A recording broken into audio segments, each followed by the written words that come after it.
Imagine the Possibilities is dedicated to empowering people to reach individual achievement across the spectrum of life.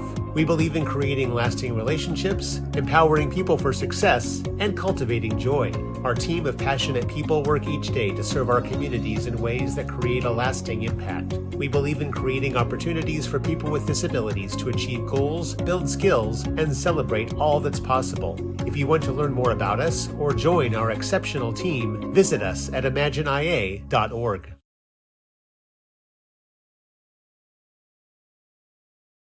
Camping the Night Away is coming up Thursday, October 5th at Cedar Ridge Winery and Distillery in Swisher. This annual Children's Cancer Connection event is one way you can support Camp Heart Connection camps, offered free of charge to Iowa families affected by childhood cancer. Enjoy a camp-themed evening of food, drinks, games, auctions, and raffles, all for a great cause. Get tickets at childrenscancerconnection.org. That's childrenscancerconnection.org.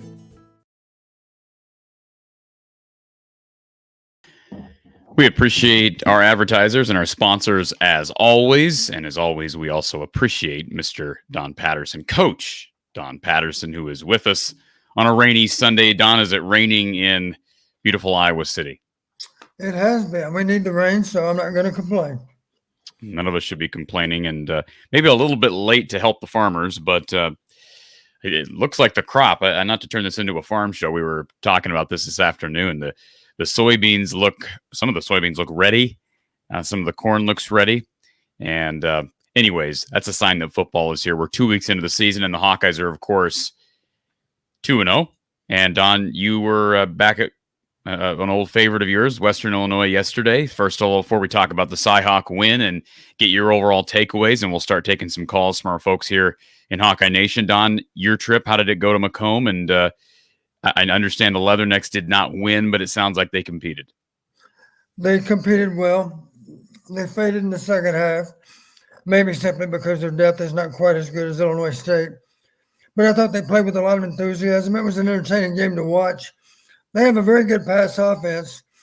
Their problems are tied into not being able to run the ball that well and not being able to pass protect very well either. And that's a bad combination, obviously. But if the quarterback had time to throw, incidentally, he's a transfer from Northern Iowa, and a pretty darn good one. Morris is his name. They have good receivers. They caught the ball well. They ran good routes.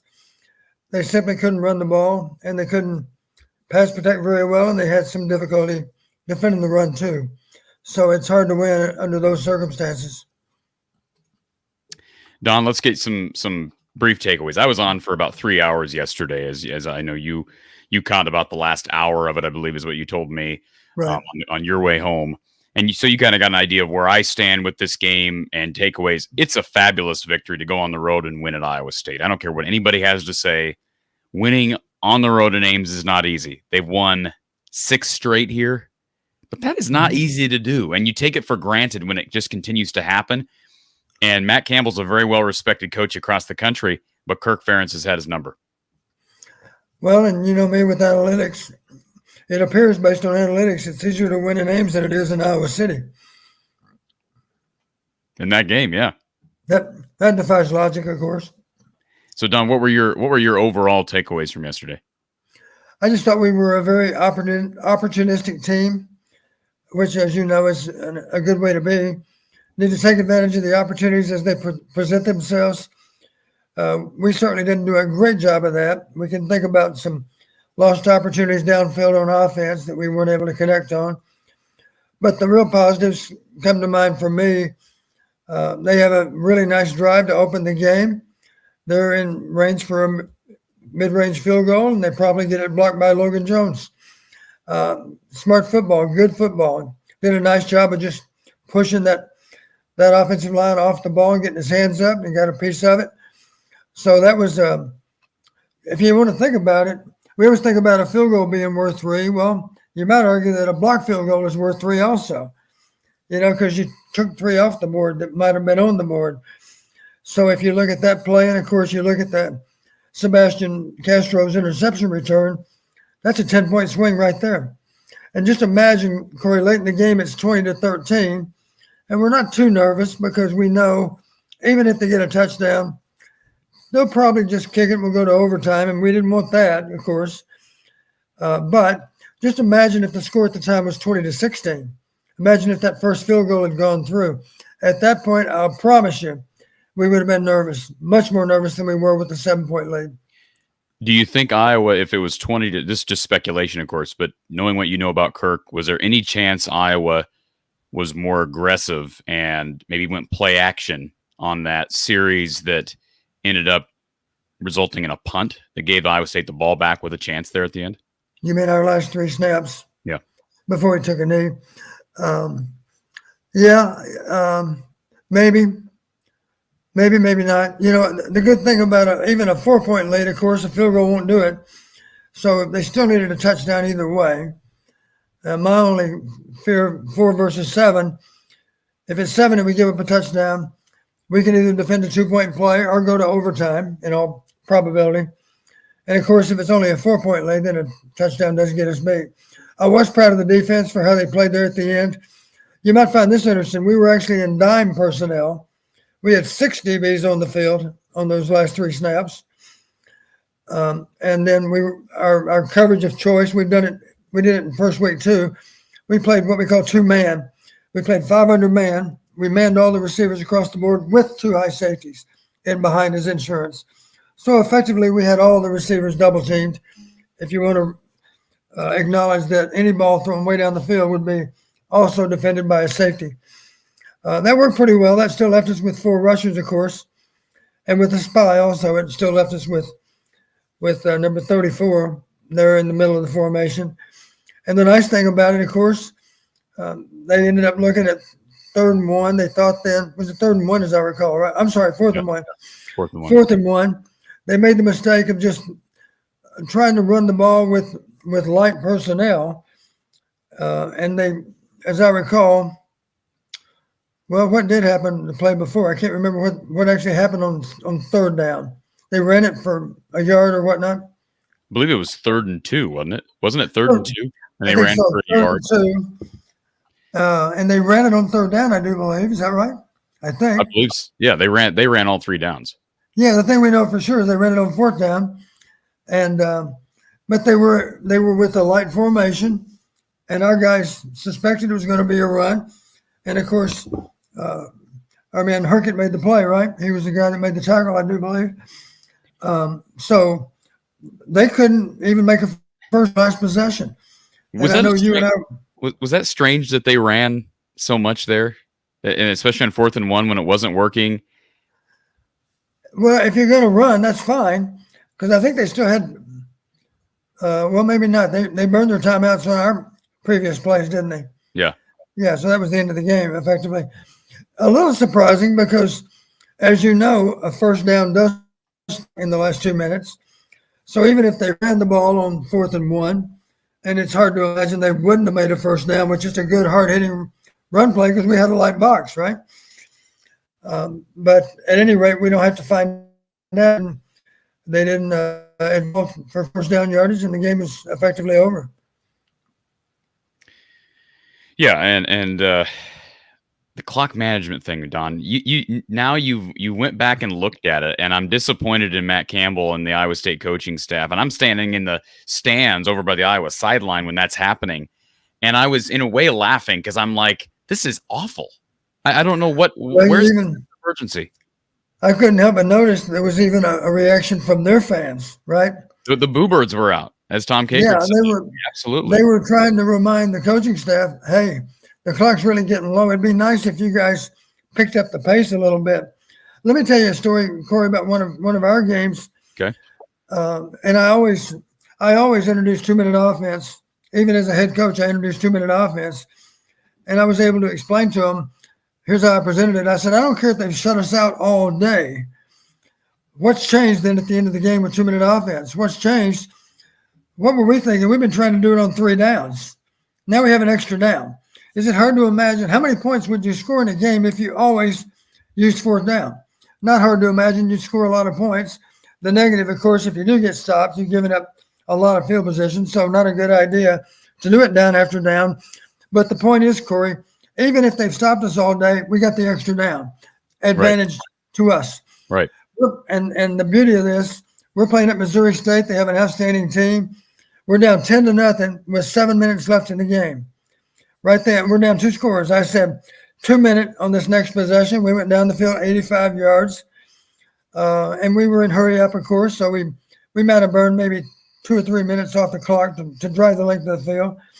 So now we're down 10-7. They get the ball. They make the mistake of getting knocked out of bounds on one of those 3 downs, which gave us a chance to save 1 timeout for our last possession.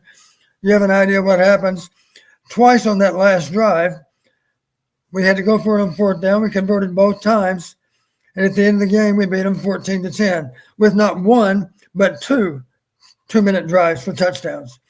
So it can be done. It's very rare when anybody does that. But the point as it relates to the UNI situation, they're down 7. At the very least, you up tempo. You play faster. Because, my gosh, they were snapping the ball with maybe 10 seconds left on a 40-second clock. No, Don, they were snapping. There were a couple times they snapped it with under 3 seconds left. I didn't realize some were that low, but I did notice for sure that the clock was low. No, there was one play on that second drive, on that first of the 2 drives where they needed to, they're down 2 scores. The clock was at 1, and they snapped it. And most importantly, the game clock was moving. Right at the clock, right. If the play clock was on 1, no big deal as long as the game clock stopped. Your point is they were both moving. Let me say this about the defense, and I've had a 24 hours to kind of mull this whole thing over, and we got some pushback on the show. I don't know that it was more toward me or toward some of the people who were calling in about how Hawkeye fans are just negative because some fans are still concerned about the offense, and I think there's some validity to the concern there, Don. I think you'd probably validate that. We'll talk about it. Yes. But let me just make this statement about the defense now that I've had some time to really think about it. I thought the defense was phenomenal yesterday. I thought it was phenomenal. And you think about what they did.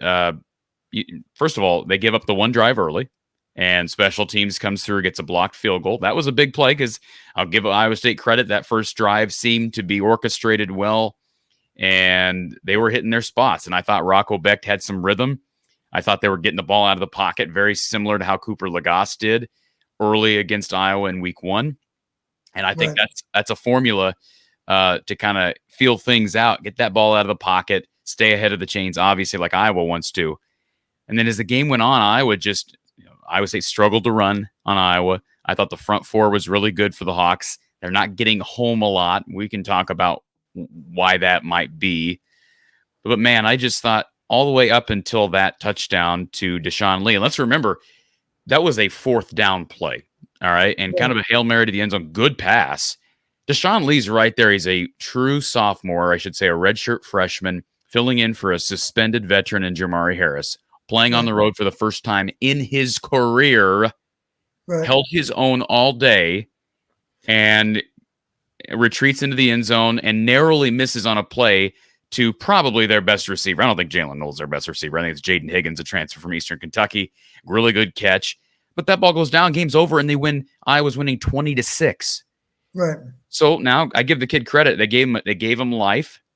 But then they get the ball back, and they're not moving the ball. And you just felt like with the way that Iowa State was they lacked that sense of urgency and their lack of clock management there on that second to last drive. Man, I'm sitting there on the sideline thinking Phil has to just be. I mean, I'm sure he's not loving the fact that Iowa State's advancing the ball down the field, but at the same time, he's got to be looking at the clock too, saying it's okay. Keep running the ball. We'll give you 3-4 yards. Keep running the ball. Keep running the ball. Keep running the ball. And I'll tell you who benefits from the whole clock thing is a guy like Phil Parker in a situation like that where you're playing with the lead and the other team cannot stop the clock with first downs. And now all of a sudden, you got to utilize the boundary. You better hope you didn't burn your timeouts early. All of a sudden, timeout usage has become more and more important. So there's just so many things that goes into this. I just think the defense was phenomenal, and that was not a surprise to me because I thought they underperformed week 1. They didn't perform badly against Utah State, but I thought the secondary was better this week. I thought Cooper DeJean played better. Deshaun Lee was a man, and the front four looked really, really good. And Nick Jackson played better. Yes, he did. I made the comment about Deshaun Lee. I said they went after Deshaun. Logically, they would. He was probably targeted at least twice as many times as Cooper was. But the thing I liked about him, he competed. He wasn't afraid to play. He competed. He wasn't perfect, but he was out there competing, and it wasn't like they just took a huge advantage of him. They didn't do that. How about this for a great irony? That 4th and 1 pass into the end zone for the touchdown was 16 yards, which was 1 yard longer than all those previous plays. The longest play they had up to that point was a 15-yard play. That was it. Talk about a great job of limiting them to short gainers, of not allowing the big play, as we say, not allowing explosive plays. How about this for an irony, Corey? It was almost as if Iowa State decided the best way to beat Iowa is to adopt a really conservative approach on offense, much like Iowa does. The irony of yesterday is the more aggressive team in terms of play calling was wearing black and gold. And we didn't hit on all of them, but we hit on a few, and they did make a little bit of a difference in the game. That's not going to make some Iowa fans happy to hear you say that. Well, it's true. We didn't execute great. We had some lost opportunities, but at least we tried. So I'm encouraged that we had a mentality. We want to exercise great ball control and protect the ball. Of course, we're not going to turn it over. Incidentally, how about playing all day without a single penalty? That's hard to do. Playing all day with 1 turnover, that's also hard to do. But the thing I liked is even on 3rd and short, my God, 3 different times we went play action pass and threw the ball down the field on 3 different 3rd and shorts. At this point, I'd say, Brian, they might expect play action pass on 3rd and short. You might want to go to something else, like running for a first down. We didn't hit on all of them, but I know we hit on at least 1 or 2 of them. Can't remember if we hit on 1 or 2 of those 3. come to think of it, I think one of them might have been the missed opportunity to help me out. The double move by number 6, right? Yeah, you're talking about the play that was the overthrown by Cade? That was second. That was 2nd and 14. Incidentally, let's talk about that play. First off, we're on the -8 yard line. It would have been a 92-yard touchdown. Double move by Seth, overthrown. Cade was forced to step up into penetration. In other words, a little pressure off the edge. He steps up. Now he's a little bit bothered by the fact that an inside rusher had penetrated. He threw the ball, as you saw. He didn't have a chance to really step into his throw. He still got the ball down range. Of course, it was just slightly overthrown. And you've always heard me say, Corey, if you have a guy open deep downfield, it's okay to err on the side of conservative throwing. It's okay for the guy to have to wait for the ball because we're still going to pick up 30 or 40 yards. And in that case, we slightly overthrew it. Incidentally, nice route by number 6, by our new receiver. Seth ran a nice route, and the corner bit, and he was open deep downfield. We just overshot him. I was there at the game, Don. I know you were not, but you were at the game against Utah State. Based on the little evidence I've seen so far, small sample size of 2 games, it appears to me that Iowa receivers are getting more separation than they have in the past. Is that accurate or no? Am I blowing that out of proportion? I would say we were better than week 1, yes. Well, but I even think in week 1, I mean, let's not forget the Seth Anderson double move that caused the DB to fall down on the second play from scrimmage. How often has Iowa had those below the top off the defense type of pass plays in recent years? Not nearly enough, that's for sure. Almost never. Yeah. So I don't know. I like Seth Anderson. I like that kid. He's a good kid. We've talked about his bloodlines. He's a good football player, and he's got a chance. And Deontay Vines had one yesterday that could have been a big gainer, maybe a touchdown. Luke Lachey. The Vines play. Let me look it up. What was I can't remember what it was now. I think it was fourth. Was it fourth quarter? Was there another double cut? I don't remember the play exactly. I know that was one. It was simply a go route. Yeah, it was a go route against press coverage. It was underthrown. It was broken up.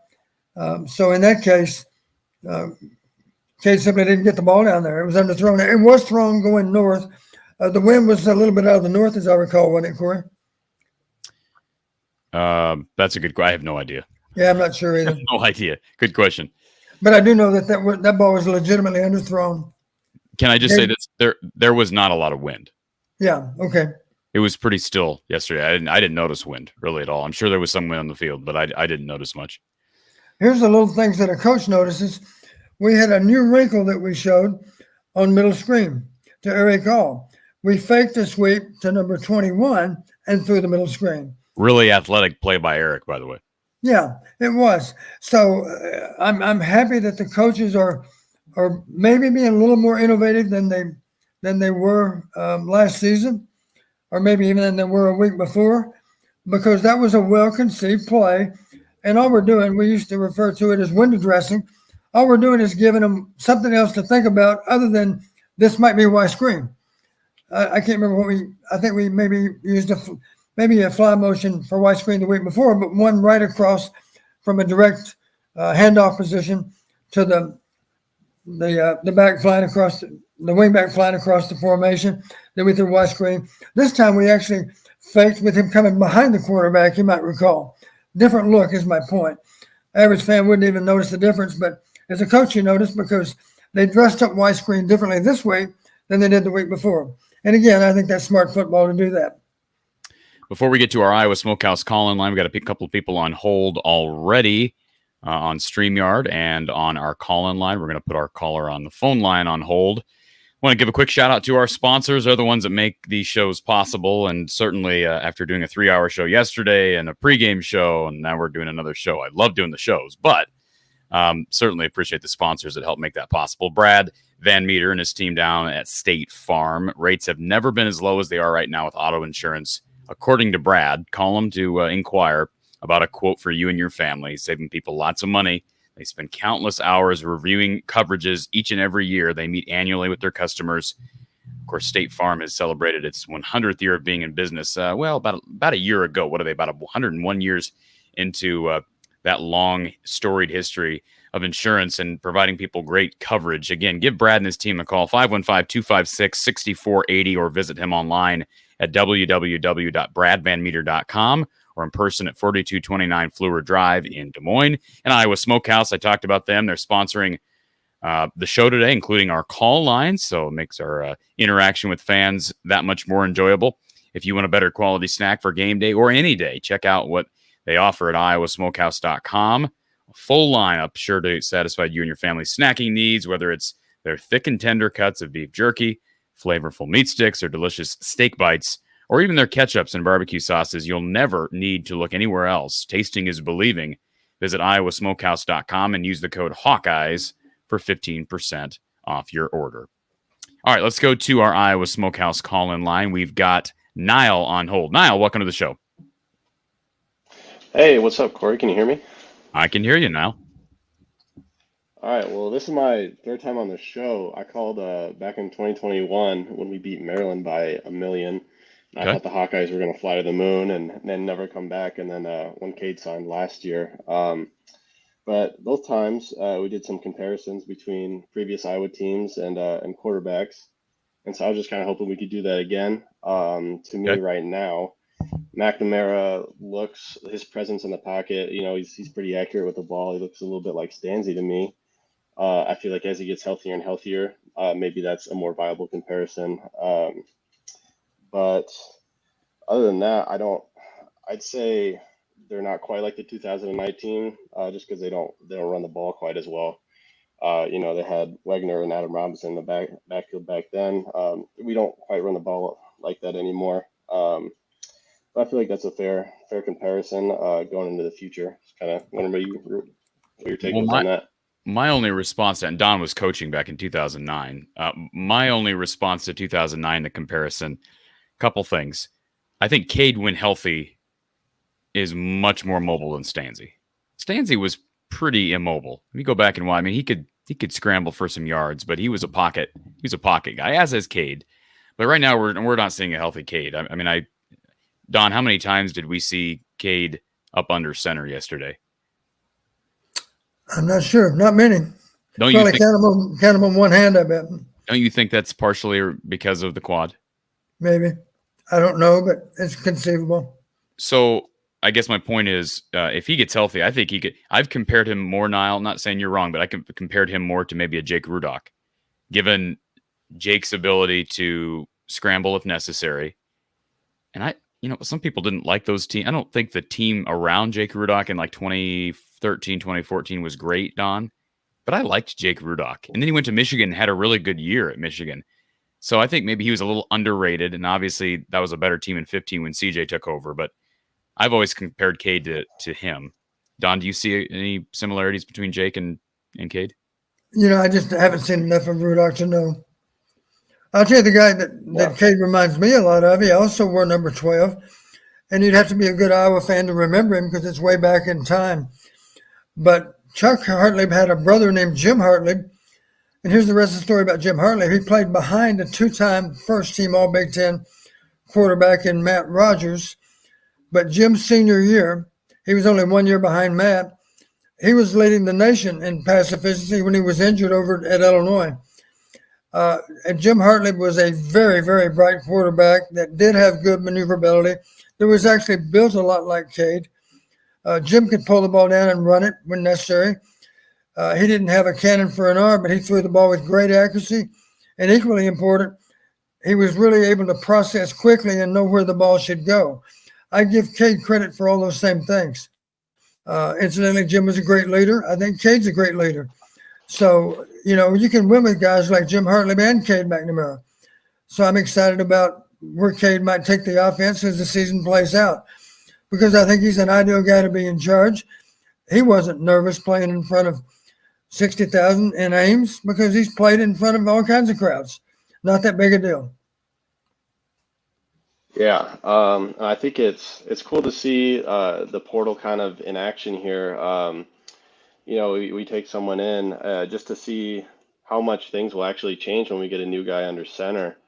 We're not, I mean, we scored more points than we did last year, but it seems like things haven't really changed all that much. And yesterday you were talking about kind of the wide receiver woes we had during that game. But I'd like to make a point there. We have two very viable tight ends that are going to do a lot of work for us.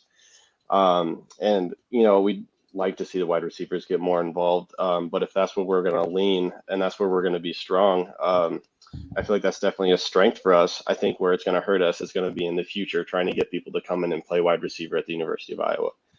Yeah, the only thing I'd say on that is you're absolutely right. I think this tandem is as good as it gets, and potentially right up there with the Fant Hawkinson tandem. We'll see. There's a lot to prove there still, but for this offense to take the next step, they got to be better at receiver. They got to get more production out of their receivers. We've been saying that for a long time, Don. Here's the deal. Let's not forget, and I'm not saying you're arguing this now, but they were really good at tight end last year. I mean, really good. Sam Laporta is playing on Thursdays. He's playing on Thursdays and Sundays now. Caught 5 balls in his first game as a rookie with the Lions. And Luke Lachey's better this year, but Luke Lachey was the backup last year. So they were really good at tight end, and yet their offense was absolutely abysmal. So don't you have to be able to get those receivers? I mean, Niall's right. It's going to hurt you in recruiting if you can't demonstrate that Caleb Brown can be a part. If you have an athlete like Caleb Brown and he's just non-existent, it's going to hurt you on the recruiting trail, as it should. Don't you got to get those guys involved more, though, too, just from a production standpoint? No doubt about it. I'll say it this way, Corey. If you're not productive at least 4 out of 5 receiver positions, and when I say 4 out of 5, let's just imagine one-back offense. Of course, I guess you'd say we're primarily a one-back offense. We don't have a fullback out there a lot of the time. So for us, the other 4 receivers, I'm not counting the back, of course, would be 2 wideouts, 2 tight ends, or maybe 3 wideouts, 1 tight end. Those 4 positions, let me say it this way. If the yardage production is at Y at the tight end position, but not at the wideout positions, that's a problem. That's a severe problem, because over a period of time, of course, people will realize we got to defend against inside throws to tight ends, but we can play single coverage outside all day long because they don't throw out there anyway. So you got to get more productivity out of those wideouts, and some of that burden goes to the wide receivers, because you've got to do a great job of running your route. You got to do a great job of separating from the defender, not to mention you got to catch it. So it's on you, but the burden also is on the coaches, because just as you game plan to get the ball to your tight ends, and we do a pretty darn good job of that, we're not as good. We don't have as much imagination right now in finding new and unique ways to get the ball to the wide receivers. So you need to get them involved too. Here's a good sign, maybe. I know the fans are still complaining. Caleb Brown's played 2 games, hadn't caught a pass yet. Down on the goal line, before we kicked our first field goal, guess where that ball went to? I believe it was on 3rd down. I'll look and be sure what I'm saying. Probably him. Yep. 3rd and 1, we're on the 10-yard line. The throw to the front pylon was intended for Caleb Brown. Yeah. That's the ball that didn't get out there because it was batted down. Remember that play? Yeah. That's why people don't – I don't even know if he got credited as a target there, because the ball was batted down by the front. But that ball was being thrown at what we would call a fade stop. He showed as if he might be going to the back pylon, put on his brakes to come to the front pylon. Incidentally, the route wasn't very good, but the ball was going to go to that front pylon, because the flight of the ball was going to be there. I suspect it would not have been completed, because we simply didn't have a lot of breathing room away from that defender. The defender was close by too, because it was not a great route by Caleb Brown. Now, I'm not beating up on Caleb Brown. I'm simply making the point. We're trying to get the ball to Caleb Brown, maybe more than fans realize. That's a prime example. That's very early in the game when we try to do that. Nobody even realized it was thrown. It was intended to go his way because it got batted down at the line of scrimmage. Yeah. We also threw a go route to Caleb Brown too, right? Late in the game. Yeah. But a couple more things. Coach Patterson. So with an offensive line that is struggling to run block, would you like to see Jazz get some more touches, someone that's more north and south? just because, I mean, he's going to try and get those positive yards a little bit faster, it seems like. Would that be better for us? I can see where you say that. Now, I'll remind, I don't know, Niall, if you heard the show a week ago, but I mentioned a week ago, even after the Utah State game, I made the comment to Corey. I said, I don't know for sure who our best running back is. You've heard me describe our starter as a glider, and I'm not trying to beat up on him. Eric Dickerson was a glider also, right? But the truth of it reminds is, me of Le'Veon Bell. Yeah, that's a guy I don't know so much about. I do remember Dickerson really well. So the good thing about number 2, if we can get him into the open field, he does have deceptive speed, right? He's a long strider. He's a tall guy, and he's covering ground a little faster than DBs sometimes recognize. Just think back to last year. That's one reason he made some long runs over the course of the season. But the problem, of course, is getting him out into space. We're not very good at opening up a seam in the line of scrimmage that can get him down the field. And he's not a COD runner. By that, I mean, Niall, he doesn't really – changing direction is not a big part of what he does, right? Basically, he starts down the field, and he might make a little bit of a move, but it's not a radical move. It's not a move that's designed to juke a guy out of his shoes, nothing like that. So the sharper cutter, the more elusive back, you might argue, is Jay-Z Patterson, who maybe is a little more likely to change directions. The one thing I'm sure now you appreciate about Jay-Z, it seems like he always hits the line of scrimmage hard. He's downhill. He proved he's not the fastest guy in the world on the 59-yard run. He got tracked down. But I've said before on the air, if I had to choose between quick and fast, I might favor quick because quick happens on every play. Sometimes you never have a chance to transition into fast. You know what I'm saying, Niall? Quickness is critical in football because it's all about short space quickness. And I think Jay-Z has outstanding quickness. He's really good at clearing the line of scrimmage and working his way into the secondary. And the jury's out on whether or not he's going to be able to hit a lot of home runs. Maybe you could argue he's more likely to get tracked down than number 2 is. But I'm just not sure that it's hard to say which one's best. They both have different running styles. I think we have a real need for both of them, in part because they have different styles. So if you imagine you're playing defense and you really don't want to have to keep track of which running back's in the game. And as a result of that, you might not realize which one's got the ball under his arm. You follow me? Maybe you think it's the guy that you're confident you can run down with this angle, and then the next thing you know, you underestimated Caleb's speed in working downfield. We saw that a year ago with Purdue. I'll admit Purdue's tacklers didn't seem to be very excited either. But we saw it in other games too. I can't remember when Cade had some when number 2 had some long runs, but there were several last year, I think, when he did. Yeah. Last thing I want to touch on before I get out of here is looking ahead a couple of weeks to the Penn State game. That's, to me, it feels like a catapult game. If we lose, it's not the biggest deal in the world, but it could be one of those games to where if we win, I mean, that could put us into some serious conversation. But I was talking to my dad about it. He's like, yeah, it just seems like one of those games that you get every so often where you could really put yourself into some serious conversation if you go and prove something. And I just want to get you guys' take on that because it's our hardest game on the schedule and it's coming up quick. And we haven't seen everything that we need to see for it. But I don't have a terrible feeling about it, but I will say Penn State looks really good. What do you guys think? They do look really good, no doubt about that. I said a week ago, though, and Corey remembers me saying it, if you have to win only one of the 2 games that appear to be the most difficult on our schedule, I would favor beating Wisconsin in Madison over beating Penn State, simply because Wisconsin, of course, is a game involving a Western Division opponent. And if we end up that season tied up with Wisconsin, then the winner of that game will represent. So that's, in that regard, it's bigger than one game. In other words, we could lose to Penn State and still turn around and win out in the West, and it really wouldn't matter what anybody else did because we would have beaten everyone in the West. Of course, we want to beat Penn State, but The good news, which will maybe take a little pressure off some of the younger players. Yes, we want to beat them. We're going to game plan to beat them. We're going to take the field with the idea that we're going to find a way to beat them.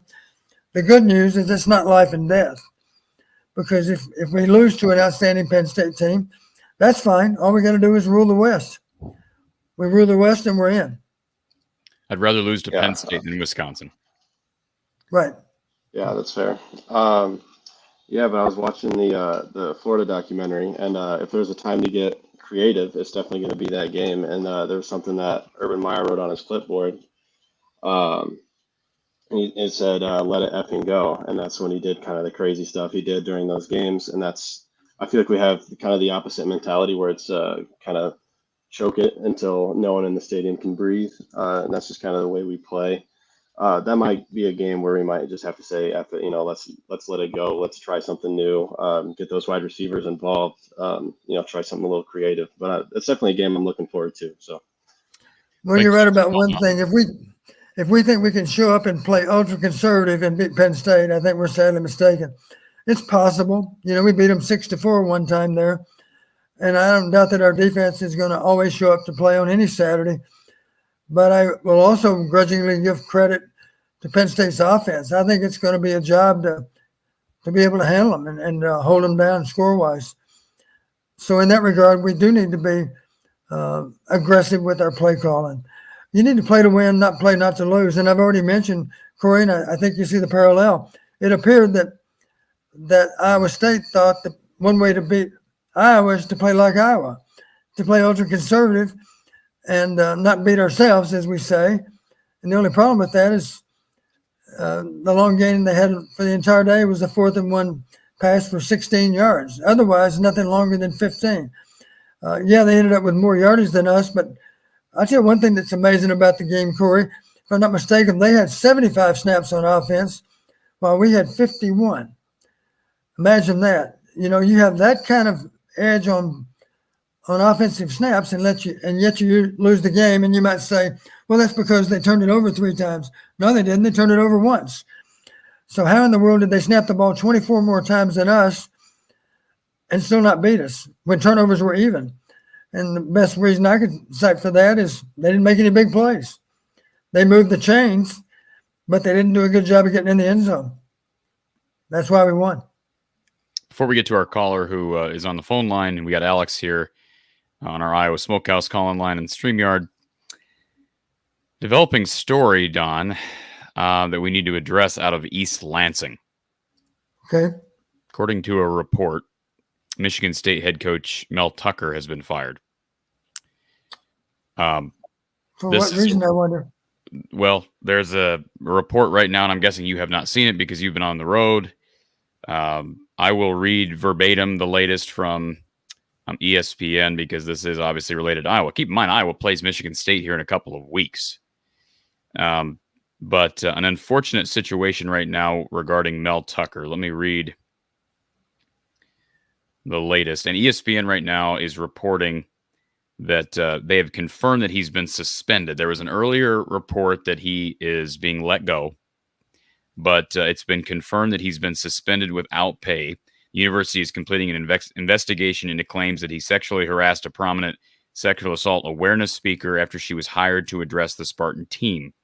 Athletic director Alan Haller announced Tucker's interim suspension Sunday night, less than 24 hours after news of the claims against the fourth-year head coach was made public in reports from ESPN and USA Today. Interim university president Teresa Woodruff appeared alongside Haller at a news conference and said she fully supported the decision. The university objectives have been to remain focused on conducting a fair, thorough, and unbiased investigation and allowing the process to play out. Brenda Tracy, who operates a nonprofit company that tries to raise awareness about sexual misconduct, especially among college athletes, told university investigators that Tucker sent her gifts, asked if she would date him if he wasn't married, and masturbated while on the phone with her without her consent, according to the details reported by USA Today on Sunday. Tucker told investigators he took part in the behavior, but that it was consensual. We'll stop there. Then there's more, obviously, in the allegations, but wow. Unfortunate. I don't know what to say other than the investigation's underway, And regardless of what's true and what's not true, the situation's unfortunate. And Correct me if I'm wrong, Corey. He has a contract that's lengthy and is to the tune of what, $100 million or something.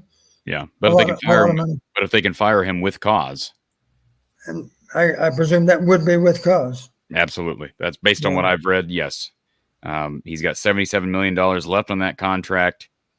And again, the report from ESPN. This is an article written by Dan Murphy. Is that a formal decision on Tucker's job status isn't expected to be decided until the hearing concludes. But again, this was Brett McMurphy reported this earlier in the day that Michigan State head coach Mel Tucker has been fired. So kind of mixed reports right now. The bottom line is some very serious allegations here. And anyways, very, very relevant to our conversation. Iowa plays Michigan State here in a few weeks. Yeah. They're the second Big Ten game on the schedule, Don. So I might have told you, Corey, one time, I actually interviewed Mel Tucker when I was at Western Illinois for the defensive coordinator position. He was a young guy at the time back. I don't recall the year, maybe 2005, something like that. Maybe as much as 20 years ago. I can't recall, but I do remember this vividly. I let him know. I said, Mel, I'm not going to hire you, but you have been impressive on this interview. I'm simply not going to hire you because you don't have any experience as a coordinator. I have another guy with great experience that also interviewed very well. But it's hard for me to imagine that you're not going to go on and have a great career. And up until now, he had done that. It sounds like it might all go down the drain in a short amount of time. Very unfortunate situation. So we'll continue to follow that storyline, and it's yet another scandal in the Big Ten Conference. Yeah, way too many in this conference this century. Let's go to our next caller on our Iowa Smokehouse call-in line. Thank you for calling Iowa Postgame with Coach Don Patterson. Who's on the line? Oh, hey, Corey. It's Robert from Colorado. Hey, Robert. How are you doing? I'm doing good, man. How are you? Not too bad. Hey, hey, Coach Patterson. Corey, I just wanted to how are you? About hey, how you doing? The Hawkeye season. I wanted to ask Coach Patterson a question from the Hawkeyes back in the 80s. So I don't remember if it was you, Corey, I was listening to, or another Hawkeye podcast. Forgive me, but I think making the case to potentially rest Cade against Western Michigan. And I just wanted to say I don't think that's a wise idea. I mean, unless he's in like real jeopardy of further injuring him. So I mean, beyond what he was yesterday. Because I just think they need to develop that timing, right, of hitting some of those passes, especially between he and the wide receivers. It's evident that it seems like they don't have that down yet, and maybe that's some lack of practice time or what have you. But I'm just curious to get yours and the coach's thought on that. Well, I'll let Don comment on that first, and then I can provide my thoughts, Don. You want me to comment first? Yes, please. We had a discussion, Corey, as you know, today about that, you and I. And it really is worth considering, I think. The problem we have, we don't have all the facts. We don't know exactly to what extent the injury is.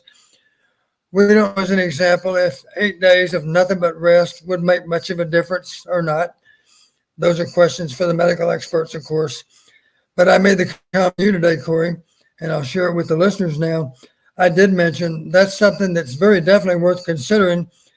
And the reason I say that, the problem with saying, well, why don't we ease him along this next week and make a game time decision as to whether or not he can play? Because if we decide to hold him out of the game, then he'll be ready to go for Penn State. The only problem with that is you would have taken away those 8 days of rest that he might get between today and next Sunday. And in that regard, if you're going to do it, you need to do it now and shut him down for an extended period of time. And the thing we don't know, of course, is if 8 days will make a difference or not. I think it's entirely possible that it would make a difference. On the other hand, maybe the doctors would say, no, it won't make any difference. So we don't have all the facts, so we don't know what might be best. But it is worth considering for another reason, and that would simply be we would be forced into getting our other quarterbacks a little bit of experience. And, of course, right now they have next to no experience in a game of any type. And that's a scary proposition if Cade is less than 100% from this point forward. And if he's less than 100%, then logically you might think he's a little more suspect to injury going forward. We hate to admit that, but that only makes sense. So it's a hard decision, and a decision that no one could make without all the facts. And the good news, I'm confident, is that Kirk will have all the facts, and Kirk will make the right decision. I don't know what's going to happen this next week. Kirk may not even want to tell the media. He may simply rule Cade out on Saturday.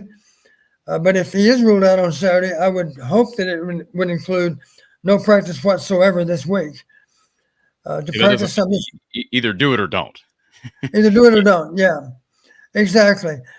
To work him out during the week and hold him out on Saturday, that's not much benefit. Doesn't make any sense. Logically, he does need to practice the week that we play Penn State. So the only way to guarantee getting him rest would be to rest him over these next 8 days. Now, to Robert's point, and I've heard other people, Robert's not the only one who brought this up, but the fear from some people, including Robert, is that, Cade missed time in the latter part of fall camp. Seth missed time during spring ball. Caleb Brown wasn't here during spring ball. Right. We don't want to just shut Cade down. He needs to gain rhythm and chemistry and camaraderie with these guys in the football field.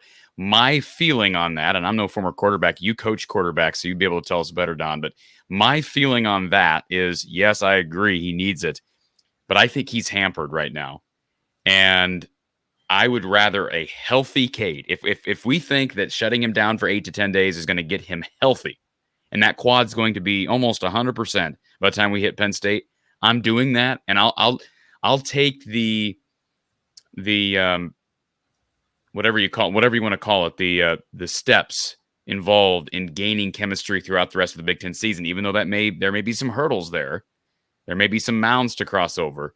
I'll take that if I have a healthy Cade. What I don't want is, okay, I got the chemistry, but Cade is so limited that we can't get him up under center. We can't roll him out. We can't use a quarterback sneak. He can't scramble when necessary. That's what I don't want. So that's what I would prioritize.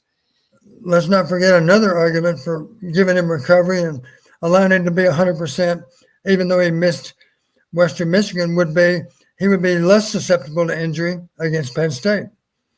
That's another argument for shutting him down for a few days. It's hard to know. We don't have all the facts, so there's no way to know what might be best. But it is interesting to consider all the facts in making that decision. I'm sure Kirk will consider all the facts. And Coach, Kirk, does he override even Cade obviously wants to play, right? But he'll ultimately make that decision regardless of what Cade wants to do, I assume. Yeah. Cade is not the head coach. So he'll need to live with Kirk's decision, whatever it might be. Okay. Well, thanks, guys. That was really good and brought up some good points there. Appreciate it. Coach, I was wondering, I've been dying to ask you. I grew up in Iowa in the 80s and was a huge Hawkeye football fan, right? Kind of the glory years of Coach Fry and yourself and others. I'm curious to get your perspective. I watched some of the old games on YouTube and such over the summer because I'm a dork. I wonder, my contention in watching the games is I think the 83 team was better than the 85 Rose Bowl team on whole, right? You take the offensive line, you had Ronnie Harmon at wide receiver. He was more dynamic there. I mean, he's dynamic at running back as well, but at wide, Dave Moritz, John Alt, along with the offensive lineman. And I'm curious your perspective. I've been dying to ask you that question. Yeah, it's a tough call. I do believe that the 83 team might have put up better numbers on offense than the 85 team even. I think the difference might be that I think they averaged 475 to 500 yards a game. We had a very good offense in 83. Yeah. Now we had a really good offense in 85 too. You don't have a runner-up for the Heisman without a great offense, of course, right, as your quarterback. But I do believe if you wanted to compare the two defenses, I believe the 85 defense might have had a slight edge, and maybe that's why maybe the 85 team became a number one ranked team, as you know. The 83 team wasn't able to get that done, even though it was absolutely an outstanding offense and a really solid defense too. trying to think of who we lost to in '83. Maybe you can tell me. I don't know. So I think we lost to Illinois that year, who went on to the Rose Bowl, and I think we didn't play well that day, and lost to Michigan. I think, was it Norm Granger who fumbled late in that game? I think Iowa was. Now, flashing back on that Illinois game, Illinois beat us convincingly. That was an outstanding Illinois team, one of the best defenses in the Big Ten ever. Incidentally, about half the team came from California junior colleges. That was Mike White's day, as I recall. They went on to lose to UCLA, if I remember right, in the Rose Bowl that year, I believe. But okay. Here's what I do remember. We should have been playing in the Fiesta Bowl that year, except back in those days, there weren't very many bowl games. And the Fiesta Bowl, in the end, picked Ohio State over us. I think we had even beaten Ohio State in '83. Or maybe we just simply had a better record than Ohio State. But Ohio's got more TV sets than Iowa does. And the funny part of that, I'll give you a little quick story that you might not be aware of. That same year, we thought we were going to play in the Fiesta Bowl. When that fell through, we then thought we were going to play in the Cotton Bowl. Back then, the Cotton Bowl was a big bowl. And the only problem with that, University of Texas was already in the Cotton Bowl that year. And Fred Akers said, we're not going to play Iowa. And what people would find hard to believe is if you're the head coach of University of Texas, you might be able to dictate who the Cotton Bowl takes as your opponent. So long story short, they did have a chance to win the national title that year. They wanted Georgia over us. They got Georgia, and they muffed a punt on about the -10, and Georgia had a 10-yard scoring drive for the winning points to beat Texas in the Cotton Bowl that year. Here's the rest of the story. 1 year later, you might recall, we played Texas in a bowl game, and the final score was 55-17, and I think you know who had 55. So it turns out Fred Akers was right. He did not want to play Iowa. And I'll tell you fundamentally why. They were a big, big man team, and we had so many ways of beating man coverage that no one could defend them all. And sure enough, we proved against Texas 1 year later that we had more man beaters than they had man defenders, that's for sure. Well, thanks, Coach. I appreciate that. I've been wanting to get your thoughts on that, and I really appreciate the. You're right about one thing. '83 was a nice team. The higher ranked team was '85. Of course, '85 was a Rose Bowl team. I guess for those reasons, people tend to think that '85 was a better team than '83. But it would be a coin toss because they were both outstanding. Yep. Absolutely. Well, thanks, guys, and have a good evening. I'm going to go watch the Cowboys beat the Giants. Sounds good, sir. Thank you. We timed this show for that reason. We knew people were going to want to watch NFL Sunday Night Football in the first full week of NFL competition. Brian has a super chat here. Says, Coach, is there any reason other than Cade's mobility that would stop us from running the offense we used for Drew Tate when Sam Brownlee was running back? I'm at a disadvantage because I didn't see many of those games. I was working at the time. And I was like 6 years old, so I mean, watching cartoons during the game. Yeah, exactly. I was watching Sesame Street when the game was going. So I wish I had an answer for Brian. I do appreciate the super chat, but obviously that 2002 offense. I'll say this. I'm assuming that'd be 2002. Where that was Drew Tate. I'm sorry, Drew Tate. I'm thinking Brad Banks. So Drew Tate. That would have been. Let's see. That the Sam Brownlee year was what 2004, I believe. Not sure. But anyways, that was those offenses back then. Those offenses back then were decent, Don. They were decent. 2002 was really good. Well, my recollection about Drew Tate is he was not afraid to run the football. No, he wasn't. A few times he was designated as the runner by play call. Other times he just decided he was the runner. Yeah, those are the glory days with Ken O'Keefe. He had some good offensive players in that system and utilized them. I mean, some good skill position players, Don. I mean, Iowa struggled to consistently churn out good skill position talent, but you think about the guys in the first half of the century that Iowa had: Clinton Solomon and Sam Brownlee, Brad Banks, Drew Tate. Obviously Marvin McNutt, DJK kind of came at the end as well. It was just an interesting time. Sean Green in 2008. Yeah. So, anyways, appreciate the super chat, Brian, and super chat here from Erica. I think we should put in Labus and Deacon for the next game with the caveat that if they both play poorly, Cade is suited up and can be put in if needed. Yeah, I mean, he's going to be suited up. He'll be suited up if he doesn't play, right, Don? Yeah, I would think so. I made the comment yesterday on the show that I would probably feel more, as of right now, I'd feel more comfortable with Joe Labus because we've seen him in a game and start an entire game. You know, he won that game against Kentucky. We have not seen Deacon Hill in a game setting other than a few snaps against Utah State. If you're Kirk Ferentz, and I know you're not there every day, do you give all three guys some time on Saturday? And I'm talking not only Joe Labus, Deacon Hill, but also Marco Lainez, who did travel to Ames on Saturday. It's difficult to get three quarterbacks in any game. That would suggest we're, up by 35 at the half or something. And maybe we will be. I know that help me out here, Corey. What was the score against Syracuse? I'm not sure, but I know it was one-sided. I think it was 48-7. 48-7? 48-7. Well, let's hope that we have the mindset that we're going to start fast. We're going to remove any doubt about who's going to win the game in the first half, and then that'll give us a chance to maybe clear the bench by the time the game's over. That's wishful thinking, of course. We might not be able to do that, but that would be a good goal for Saturday. Wouldn't it be nice? I mean, Syracuse is not this powerhouse program.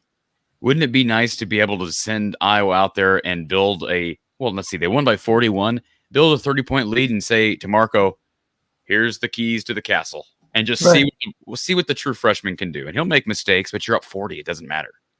Right. Up 30, whatever it is. And you're still going to call plays that that Marco can run. Sure. You're not going to try to sabotage. You're going to give him the best chance to have a positive day too. Absolutely. All right, let's go to our Iowa Smokehouse call-in line. Alex is on the phone. Alex, welcome back. How's it going, gentlemen? How are you this Sunday? I love your background because it makes the Brian Ferentz points per game tracker really.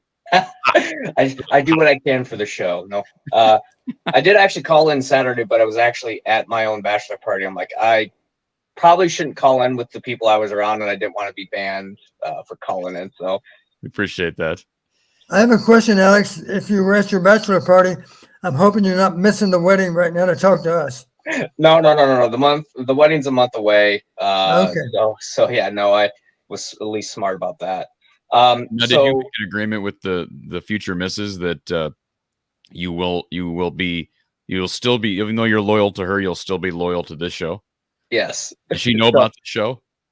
Well, the wedding's on October 6th, which is a Friday. So, and then the Saturday we'll be actually in California for our honeymoon. So I may. Who do they play that week? Purdue, maybe? Is it Purdue? Could be Purdue. Yeah. Maybe it's Purdue. Okay. So I may miss one call-in show. I may send a couple chats just to let you know I'm still watching. But going back to with the Saturday, Kurt has said this, Don has said this. Usually, you see the most improvements week 1 from week 2, and I think we did see that. Pass protection looked a lot better. I think maybe I think they registered 1 sack, maybe 2 at most, a couple QB hurries.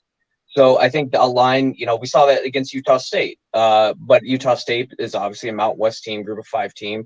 Iowa State's got to, granted they did lose a few people on their team for the gambling and everything like that, but the defense is still pretty solid.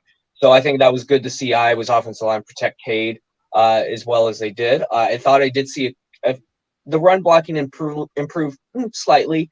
And maybe a question for you, Don, a couple questions regarding the offense. With Cade's limitations due to an injury, and this is not trying to be a Brian apologist or anything like that, but does that limit your playbook? Because he can't roll out, he can't, play action pass, he's obviously he has to be mobile doing that. So does that limit your playbook? So some people may complain about the play calling, but if it's like because Cade can't move the pocket or roll out or do a bootleg because of his injury, your playbook is now just essentially shrunken down. Well, even just factoring in drop back passes, there are a ton of different plays you can run from a wide variety of formations, of course. So we could expand the playbook, even if we were only going to sit him in the gun and let him throw from a rocking chair all day long. So there's a ton of different formations you could use. And of course, when you factor in motion and and different concepts, you can come up with a lot of plays that you certainly haven't seen us run yet this year. So there's all kinds of opportunities in terms of expanding it, even without risking his health, just to leave him standing there in the pocket. It does eliminate certain aspects of the offense, what we call movement passes, where you're faking left and rolling right or vice versa, what we call nakeds. Sometimes they're naked, sometimes they're not. Naked simply means you're not going to block the guy on the edge of the formation, and you're simply going to rely on juking him with the misdirection. So we can still have a more diverse offense and still not jeopardize his health at all, and simply go into the game with the understanding we're going to leave you in the pocket. We're not going to move you around a lot. You're going to throw primarily from one location. That's not an ideal way to play, but if you're playing a Western Michigan defense that gave up 48 last week, I think it would be okay to do that. Yeah. And then the next question along with the offenses, and I said this after the Utah State game, we only saw Jazz Patterson a few times during that Utah State game, and when we did see him, he looked pretty impressive. Not only when he caught the ball or when he had the ball in his hands, but he wasn't afraid to stick his nose in there and block defenders. I mean, we saw it perfectly this game, and then we saw the 59-yard run that he had. Do you think we see him a little more in Western Michigan? Maybe not be the number one tailback, but maybe you see him just a touch more, getting a few more carries. I didn't see any screen passes go his way, if I remember correctly, but I think that's where he could be. Maybe not quite to an Ackman Wadley type because he's so young. Maybe he can develop into that. Where when Stanley would that Michigan game where that he was our offense. Ackman Wadley was our offense. A little screen pass to Ackman Wadley, and he would go 59 yards and. Ackman Wadley, kind of tying it to the Iowa State. He's the one caught the ball from out of the backfield and just broke, I don't know how many tackles and fought for that end zone. That's what I see a little bit in Jazz Patterson, is that drive to get there, and just he's not afraid to stick his nose into, to block a guy. He's not afraid of contact. So both of you, do you think we see a little more of Jazz against Western Michigan? Not maybe early on in the game to say is more of a feature back rather than, okay, hey, we're up 30. We're going to throw in some guys just for playing time. Go ahead. Can I just say something real quick before, and then Don, you can address that. I had somebody say that to me yesterday, bring up the Ackman Wadley comparison. And I'll just be frank, I don't agree with that comparison whatsoever, because Ackman Wadley didn't run between the tackles effectively. He was not talking more for like screen passes. That's what I'm referring to, the catching of of balls. Yeah, not necessarily Ackman Wadley as a running back, but a running back who can catch the ball in screen passes or anything like that. That's what I'm making the comparison to. Okay. Yeah, that could be so. Someone else yesterday compared him to Ackman. I think they're totally different backs from the perspective of Jazz has an opportunity to be a complete back, whereas Ackman was never going to be a complete back at 185 pounds. And that's just, Don, is that fair? He wasn't going to be able to, he was not going to become a dominant between the tackles guy. Honestly, kind of like Tyler Goodson was never going to be a dominant between the tackles guy. He was better between the tackles. He was better through contact. But Ackman Wadley wasn't a physical guy. You needed to get him out in space to be effective. And I would neither one of those, even though they were good backs, neither one of them had a lot of yards after contact. Correct. They simply weren't big and strong enough to gain a lot of yards after contact. Jazz is not huge, and he'll get bigger. But he has got a gear. And I think to Alex's point, maybe doesn't have the breakaway speed, but he does have that gear in the open field to go along with his ability to lower his shoulder pads. And he seems to invite contact. I saw that a couple people have tweeted some clips of him in in pass blocking blitz pickups yesterday. Don, do you want to comment on that as well? How often do you see one back take down two guys? Yeah. With the good effective roll block, he got them both. And that, do you think we see a little more of him, going forward as long as he continues to impress, I would say? I would expect so, yes. Right now, I suspect they would be 1A and 1B. I think maybe it wouldn't surprise me at all if he got as many carries or more than Caleb next Saturday. He wasn't too far behind Caleb. It just seems like he has the yips almost, where he just doesn't seem like he's hitting the hole hard enough. That's just not my observation. Well, he doesn't really. Like I said before, he doesn't really. he kind of like, I keep going back to the term that you used on the glider term, but we need to come up with a better way to describe what we mean by that, what you mean by that, because he kind of, as opposed to maybe pop into a spot, he's kind of slithering to his spots. Does that make sense? Kind of weaving his way downfield a little bit. Weaving his way downfield, as opposed to maybe zigzagging, like maybe as Jazz Patterson that can make those sharp cuts. Yeah, maybe that doesn't make sense, but that's how I describe it. Alex, one other thing you brought up, if you want to go talking about targets, right now I guarantee you we've targeted our tight ends more than the average team over the first 2 games. We've targeted our receivers less, but we've also targeted our backs less. If you go back and look, we haven't targeted our backs much at all in the first 2 games. And I realize sometimes we're just laying it off to them. They were the 3rd or 4th option on a particular pass play.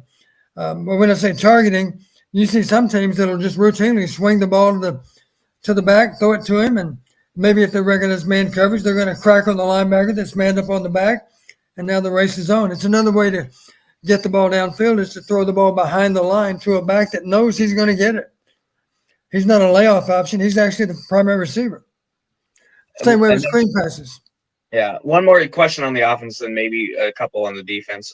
So one thing I've noticed in the last 2 games is that when I was faced with a 3rd and short, maybe even a 4th and short, we have not ran a QB sneak. Now, obviously, that's due to Cade's health and everything like that. But the question is has it ever been, maybe you can answer this, Coach, maybe have a better insight on this, is obviously no QB sneaks. We don't want to hurt Cade any more than what he is. Has it been a thought of like, should we put in Deacon Hill? Because I remember seeing him against Utah State, and the guy, Deacon Hill looks like a linebacker. I mean, the guy's big. No, he doesn't. No, he doesn't. He looks like an offensive lineman. Regardless, he's a big boy. Would it be an idea of like, okay, Deacon, it's 3rd and like an inch. Go get us that extra inch, and just have. By the way, Hayden Large for the fullback. I know he's a converted tight end to fullback. It's a great football name, but have Hayden Large just push him forward that extra couple inches. Has that ever been a thought to where we're like, okay, hey, we just need an inch or 2, throw in Deacon just to get it, and then pull him back out to put in Cade? Or is it just like we don't want to do that because it kind of shows our hand a little bit? Well, go ahead. Don wants me to comment on Deacon Hill because you know how I feel about Deacon Hill, Alex. I have nothing against him. He seems to be a cool young man. He's kind of an interesting personality at Media Day, but I go back to the weight thing. I don't know. Maybe I'm wrong on this, Don, but if you start scheming because he's overweight, and I'm going to use the term overweight because I don't know how, like, he's not Lorenzen, he's not Jamarcus Russell, he's not Big Ben Roethlisberger. I don't think being 258 pounds at this level, at this point in time in college football is a good thing as the quarterback. Maybe you can tell me I'm wrong, but if it's not the good thing, then I'm not going to scheme for a weakness with one of my players. What I'm going to do is I'm going to tell Deacon, hey, we're going to keep working you, but we need you to do everything you can on a week-to-week basis to get your weight down. And I know that's difficult during the season. Honestly, that should have been done during the summer. I'm not sure why it wasn't. Right. He does not look lighter than he did in the spring to me. I was at the game on Saturday, and my reaction when I saw him was, I mean, the dude's big. He's big. He does not look like a quarterback. And so anyways. From your point, he doesn't look like a linebacker either. No. He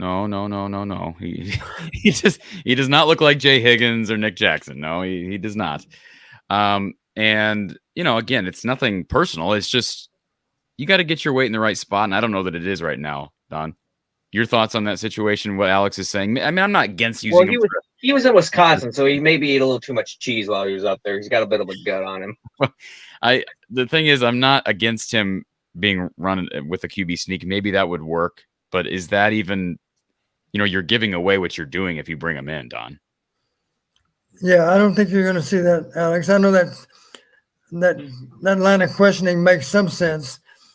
But just talking about player weight, I used to always refer to a player's playing weight as his fighting weight. And the example I would give, just imagine if you're a wrestler, and let's say you're a heavyweight wrestler. So I know all about this. So yeah. Yeah. The point is you're going to be at your fighting weight. You're going to be at the best possible weight for you to do your job. And I use the example of Marv Cook. Marv was a first-team all-conference player as a junior. And in spring of his junior year, after his junior season, in the spring before his senior year, we were in spring ball. And I asked Marv one day, I said, Marv, how do you feel about your first scrimmage? And he said, I don't know, Coach. I felt a little bit sluggish. And I said, good. I'm glad you feel that way because I felt that way too in watching you. And let's do this. Let's just trim back down to where you were last fall because we know you can play really well at 240. Maybe 245 is not the answer right now. We're just talking about 5 pounds. But the point is you get to the nearest pound of what's best for you, and that's the weight that you play at. As you know, Alex, a wrestler in the Iowa wrestling program, he has to make weight, of course, but he knows what his best weight is, and he knows to the pound what his best weight is. And if it's not functional weight, then you don't carry it. So I would suggest that, in my mind, I don't know Deacon that well, but I would suspect he'd be a little better able to do his job if he was at a slightly less weight, or maybe more than slightly. I don't know what his fighting weight would be, but he should have an idea what it is. And I would suspect he's something less than what he is right now. That may sound cruel, but I'm just being honest. You're making me have flashbacks of the horrible times when I had to cut weight for wrestling. I was never wrestled in college, but in high school it was kind of the same concept. But switching over and maybe one question on the defense. So we saw Deshaun Lee, Jamari Harris will be back for Western Michigan. And we have seen Utah State and Iowa State kind of neutralize our defensive line in a way by doing these quick little passes. Right. And kind of having some success with that. Obviously not getting the big chunk plays. And I don't know if you guys have rewatched the game when it was on FS1 or Fox, it was on Fox, where when Iowa State was driving down to get that last touchdown, one of the commentators said, well, Iowa State needs to, get the big plays. And one of them says, where? Where's that big play? Which is, I think, a testament to Iowa's defense. And you saw that, and they were commenting on the times like, they were in basically every down, like, hey, they're wasting a lot of time. But do you think that maybe we see Deshaun Lee a little more with Jamari Harris with all these cornerbacks because of the fact of, I think teams have kind of figured out like, hey, this Iowa's defensive line is really good. Do we incorporate more quick passes? And maybe Iowa says, okay, you're going to do that. We're going to put more guys in coverage. So that way, those quick passes are taken away. I mean, we saw with what happened with Sebastian Castro, they read that out route to the halfback, and he obviously took it to the house. So would it be now? Who do we replace? Who does Devontae Lee replace on the defense if we do make that happen? So out of obviously it's a 2-game sample size. Is it something that is worth maybe thinking about? I'm not sure I understand where you would think about playing them both if they were both on the field at once. Well, just having more cornerbacks on the field because of these quick little quick little passes that we're asking the linebackers, Nick Jackson, Kyle Fisher, I'm blanking on that, Jay Higgins, asking to cover some of these wide receivers. Do we add an extra cornerback out there, maybe replace one of the linebackers, so that way we have more cornerbacks out on the field? Well, you might have noticed our prevent defense, if you will, is 2-man. That's our basic coverage. So we are going to put as many as 6 defensive backs out there at one time and play with 4 down guys and 1 linebacker in the box. We call that dime defense, right? We call that a dime. Correct. Okay. Nickel defense being 5 DBs and dime, of course, is 6. Yeah, I just didn't know maybe if we see that a little more when we get Jamari Harris back next week. Obviously, let me give you a simple example. Anytime it's 3rd and long, maybe we decide that's a good defense for us in general. If we're not really worried about the run, let's go with the light box. Maybe the quarterback's not much of a runner. And let's play 5 under man. And it's kind of hard to imagine that we can get home with our pass rush, assuming that nobody is available as a quick throw. And that's the beauty of 2-man, of course. You're manned up underneath. You still got security over the top with 2 safeties. It's a good way to play defense at the end of the game. We've done it the last 2 weeks. Yeah. And it's worked well for us. All right, and then I'll say the last couple things, and I'll get off and let someone else answer. First, thanks again for taking my call. First thing, it's the long. I meant to say this last week, but it looks like they cleaned up the long snapping situations against Utah State. They had 2 pretty low snaps. Torrey was able to corral them, and then even one that got blocked still went 40 yards. So with that, there is a stat to where I think if Iowa punts, I think 8 or 9 more times, they're like 12-1, something like that. If someone can correct me, so I guess that trend continues to hold true. So Corey may have to look that up. I can't remember what this. You're saying last year we would have been 12-1. Is that what you're saying? Say what? You're saying last year we would have been 12-1 if we. No. They ran us last year, and they kind of continued it into this year, where if Iowa punted 9 times or more, we were 12-1, or something like that. Or we're like if we punted a lot, last couple of seasons. Yeah. So I always thought who those 9 opponents were. I promise you, none of them were very good. Yeah, but I think it's still kind of a fun and interesting stat with that. And then last thing, I think with Western Michigan, you guys had just kind of talked about it. My personal take on this: you play Cade first quarter, maybe a little bit second quarter. Get up, pull him, say, okay, hey, we got you some game reps. We're resting you. Deacon Hill or Marco or Joey. Now it's your turn. And that's just my personal opinion on it. So anyways, have a great night, guys. We'll talk to you later. Thanks, Alex. So I'm assuming that means he would have Cade practicing during the week. I suppose, yeah. That's just a huge difference, right? I mean, like you said earlier, it's just a huge difference shutting a guy down and having him play half of a game. I mean, there's just a huge difference between the two of those things. Let's face it, if he practices all week and plays half a game on Saturday, it's kind of hard to imagine that he's less susceptible to an injury than he was yesterday. Right. We're just prolonging the problem, I think, maybe. Yeah. Do want to thank RTI Threads. They are partnering with us for post-game coverage throughout the year with Coach Patterson. They're proudly carrying the official merchandise and apparel of Iowa defensive back Cooper DeJean, who played really well yesterday, Don. I thought Cooper had a better game than he did maybe week 1. CD3lacesup.com, folks, to check out this awesome stuff. And you'll probably see me in some of the apparel here down the road. Just stay tuned for that because it's some cool stuff. He even has a custom golf ball done. So I hope to be getting myself some Cooper DeJean golf balls here soon. But again, CD3lacesup.com. RTI Threads also has deals with Zach Lutmer, Carson Shire, Aiden Hall. So this is an NIL company for the future. I mean, you're Cooper DeJean, we're in the moment, but these are some young, really talented young guys that you know. Custom golf balls, are they guaranteed to find the fairway or not? I can't say that because I'm sure that would produce more sales, but that might be false advertising. But again, people want to go to CD3lacesup.com. And before we get to our next caller, Don, I crowned our RTI. I wasn't able to consult you first yesterday, so I crowned. Let me make sure I get this call answered. So we're going to put our next caller on hold as well. But I crowned my our RTI Threads player of the game yesterday. And do you want to guess who my player of the game was? Or maybe you heard me yesterday. Cooper DeJean. No, it was not. It was actually Sebastian Castro. The 4 tackles and the 30-yard interception return for a touchdown. You may say, well, 4 tackles, big deal. I think you would agree, Don, how big it is when you can turn a turnover directly into points and how much that influences a victory. And if he trips up at the 5-yard line, Iowa may not get in. That was a huge, huge play. And as was Logan Lee's field goal block early. But, I mean, give credit to Sebastian Castro. He's our Reds player of the game. The amazing thing, that play was almost identical to the pick 6 by an Iowa State defender, Cooper, the week before. Yeah. If you showed them side by side, it's almost an identical play. And this time you mean Jeremiah Cooper? Yeah, Jeremiah Cooper. Is that what you said? Okay. Yeah. You said Cooper. I thought you meant Cooper DeJean. Yeah, Jeremiah. No, I'm sorry. I meant Jeremiah Cooper. Yeah. Almost the exact same positioning, the exact same. Good break on the ball. Excellent intercept. Yeah, it was a nice play. Did you think Jeremiah Cooper's interception on Reganey was pass interference?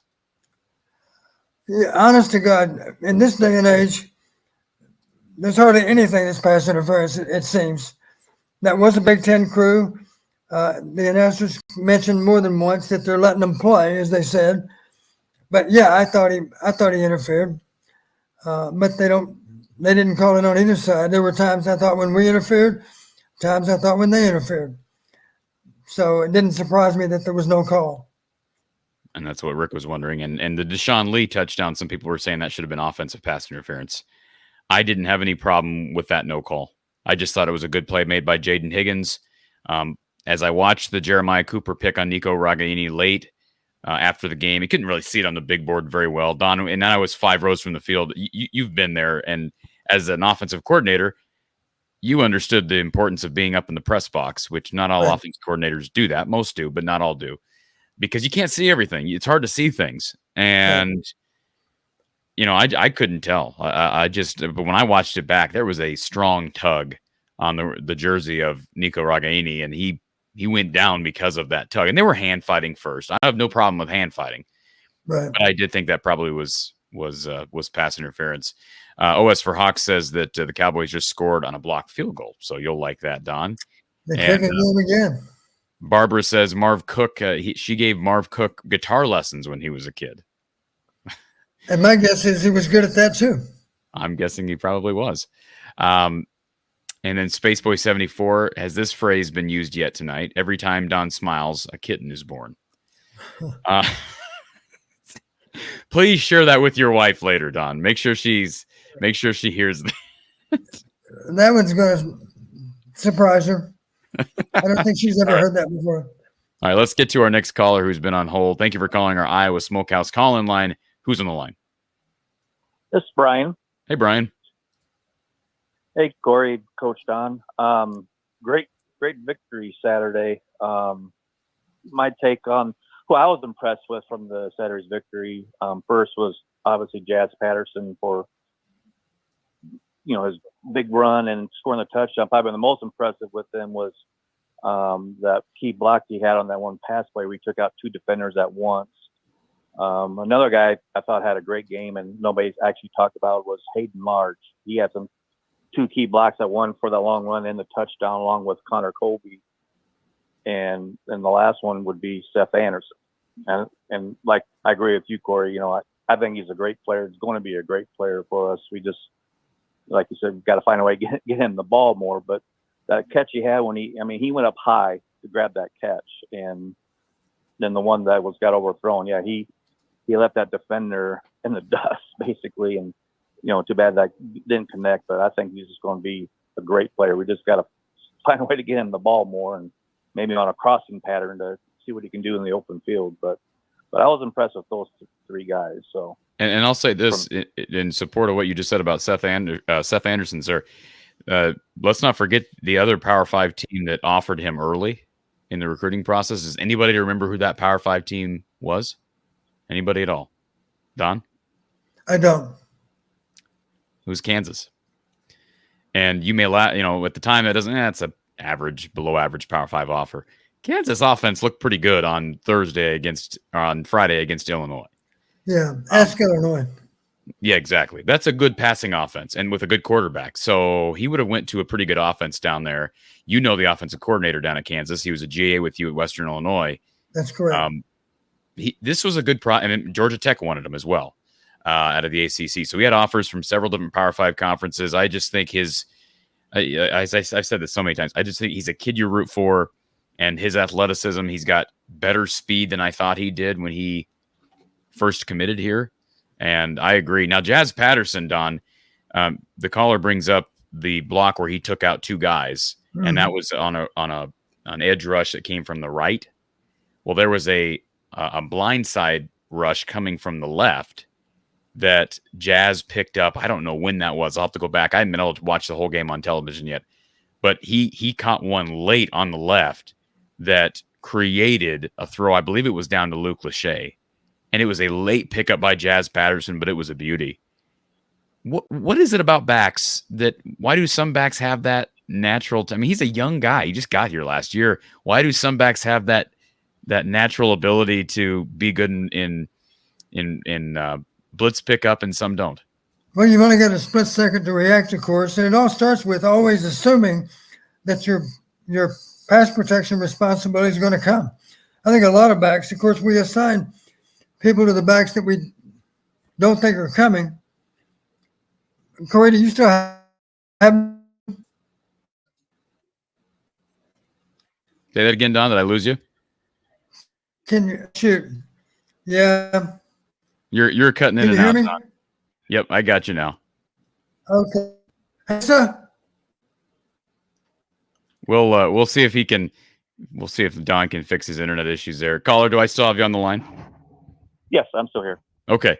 Was there anything else? Did I miss anything there? I agree with you about Seth Anderson, Jazz Patterson. Who was the third guy you mentioned? Hayden Large. Hayden Large. See, I'll have to go back on tape and watch him. It seems like Iowa's went less. I mean, they've been coming out of the shotgun a lot more with Cade, and they've even near the goal line, they've ran an extra tight end back there in the traditional fullback spot. So I feel like I've seen less of Hayden Large than I've expected, but at the same time, I'll have to go back and watch him because he's an intriguing guy at 6'5" at fullback. But yeah, this offense is one of the few that still utilizes that position well. Yeah, because going back to seeing when they kind of showed the replay from those plays, and they pointed him out. You know, he made a key block along with Connor Colby on that long run and that touchdown. So I thought, you know, that was key. You know, hopefully that'll progress him more and make those key blocks that maybe help to free up the running game a little bit better than, you know, what we've had here, obviously the first couple games. So I just thought he played a real good game for, you know, so far in his, you know, career at Iowa. So, but, Don, did you have anything else to add to? Yeah, I'm sorry. I apologize that you lost me for a little bit. Hopefully it won't happen again. I'm not sure where the questioning left off. Did you have anything else, caller? Yeah, a couple other things.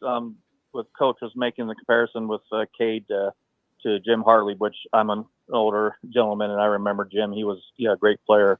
I think more of a comparison with Cade. For me personally, I think he reminds me a lot of Mark Vlasic. Go back a little bit further. Don, what do you think? You really liked Mark Vlasic. Well, Mark Vlasic had an NFL arm. You know, he played a long time in the NFL, and with a little bit of luck, Cade will have that same kind of NFL career. We don't know that yet, but we'll find out before too long, of course, because Cade's days are numbered in college. Yeah, I think he reminds me of that. And going another comparison, kind of comparing Caleb Johnson and Jazz Patterson. Now, Caleb's a little bit smaller, but was saying like a glider. I think, kind of go back in the early 90s, kind of reminds me of Nick Bell and Tony Stewart when they were sharing the backfield together. Had that Nick Bell was more of a glider power, and Stewart was more of the quicker guy and everything. So. Yeah, there's some parallel there. I would agree. They were both great backs, and the beauty of having them both on the same team is they're interchangeable, and of course it's hard for the defense to even recognize which one's in the game. Yeah, I agree. And the last thing I got is everybody gets pick on with the offense not scoring the points like you said yesterday in your post game. Yes, you like to win and score 40, 45, whatever points. But my opinion, a win is a win no matter how you get it. Just like today in the NFL, there's some teams first game look like, man, they're going to be on the way to win the Super Bowl, but they might not end up being there. So just like week to week, you just never know what you're going to get and what with what team would they compare. So if you can find some way to win the ball game, that's to me is the most important thing. Yeah, it doesn't have to be flashy. Nice to be flashy, get all these points and everything else, but I'd rather win the ball game than be flashy. I think Kirk would agree with you. So that's just my. I mean, you think about the couple Super Bowl wins from the Ravens and Tampa Bay when obviously they didn't have that great of an offense. Joe Flacco led Baltimore and Brad Johnson led Tampa Bay, but they had great defense. They weren't the greatest quarterbacks in the world, wasn't flashy, but they were just good enough to get the job done. And when that kind of, I feel like that's what we got. We got a great defense, and we got an offense I think is coming. I think we're going to be a lot better than what people think towards the end of the year. I just strongly believe that once everybody gets familiar with each other, get on the same page, get connection with these wide receivers and everything else, we're going to be, I think, a lot better offense than what people right now is seeing. So. Well, One comment I can make, Corey, and that your goal as a coach is to not have any weak units. And the reason I say it that way, we only have to go back to, let's just mention the Illinois game last year. You know, you hate to lose a game 9-6 because you could certainly argue that your defense played well enough to earn the win. And for that matter, that your kicking game was fine. So the reason we have a sense of urgency on offense is we recognize the better our offense can be, then the more margin for error we have in winning a game. Let's face it, if your any unit is a weak link, then you have to be sure to do more things right to be able to earn the win. And if you can shore up that weak link and make it not so weak anymore, then that gives you more margin for error. Maybe you can win the game even though you were -2 on turnovers. But try doing it on a team that does have a weak link. It's going to be more likely to bite you. anything else, sir? Nope. That's about all I have. But yeah, thanks for you guys doing the show. You do an awesome job, and I always listen to after every game because I always like to hear the insight. And I guess I do have one thing for Coach. I just now remembered with the offensive line. Just a question. I mean, obviously we've done great these first 2 games with pass protection, and obviously we haven't, done good with the run blocking.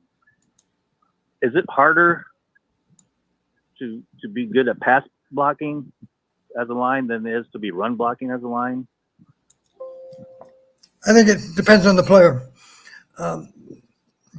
You would argue that the more aggressive player logically would be a better run blocker than a pass blocker. Pass protection is a different animal. One comment I would make about our right tackle, he has to never, ever forget, and I'm sure he's heard it a million times, you've got to guard against being overextended on your pass set. If you're overextended, you got your weight too much on the balls of your feet, which means you're a little more likely to be pulled out of your protection position. And of course, it's easier for the defender to get around you. If he can pull you his way, then he can use that momentum to clear you. So that's one thing that our right tackle has to be concerned about. I think he might have improved in that area yesterday. I remember against Utah State, I thought he was going to have to guard against getting overextended because that's the problem. You want to land your punch, but you have to just simply recognize my job is to stay between the rusher and the quarterback. If I can just give ground grudgingly and buy enough time, then the ball's gone. But if I'm too anxious and I get extended and I don't land my punch, then he's around me. So you got to keep your weight back and give ground grudgingly. And that's a problem for a really aggressive player. Any ultra aggressive offensive lineman, it's kind of counterintuitive for him to be a pass protector. He's got to learn that and understand that it's a different assignment than a run block. Entirely different. Okay. I understand it, but yeah, I just didn't know what was, harder, the pass compared to run, but that explains. But that's all I got. I just want to thank you guys and keep up the good job. Thank you, sir. Appreciate the phone call. One other thing I can say, Corey, the all-conference offensive linemen or the all-American offensive linemen, they're really ultra-aggressive on run blocking, and yet they can recognize that I've got to keep my cool on pass sets and guard against getting overextended. They can do both. All right, folks, we're going to take one final commercial break. We'll be right back with more. Again, talking Iowa and Cyhawk, and we'll of course talk about Western Michigan a little bit, kind of the plan ahead here with Cade. And I want to talk a little bit more about the rest of the Big Ten this week. A couple surprises with Wisconsin falling on the road at Wazoo, Illinois falling at Kansas. This has been an interesting week, and then Minnesota kind of struggled. The West is up for grabs. Nebraska looks awful right now. We'll talk about it more coming up. Final commercial break. We'll be back with more. But first, a word from the people that help make all of this happen. First of all, we'll start with Brad Van Meter and his team down at State Farm. We appreciate Brad because he's giving people great rates, great quotes on car insurance, boat insurance, whatever the case may be, whatever you need. He's part of the largest auto insurance company in the country, and they'll treat you right, get you what you need for your personal life or your business. They spend countless hours taking care of their customers on a week in, week out basis. They've got 3 fully licensed team members to help you navigate through the complex insurance world. Again, go to bradvanmeter.com or call him at 515-256-6480, 515-256-6480, or in person at 4229 Fleur Drive in Des Moines. Also, Iowa Smokehouse. I've actually got a bag of their cracked black pepper steak bites. Man, they're good. Tasting is believing with Iowa Smokehouse. Use the code Hawkeyes for 15% off your order.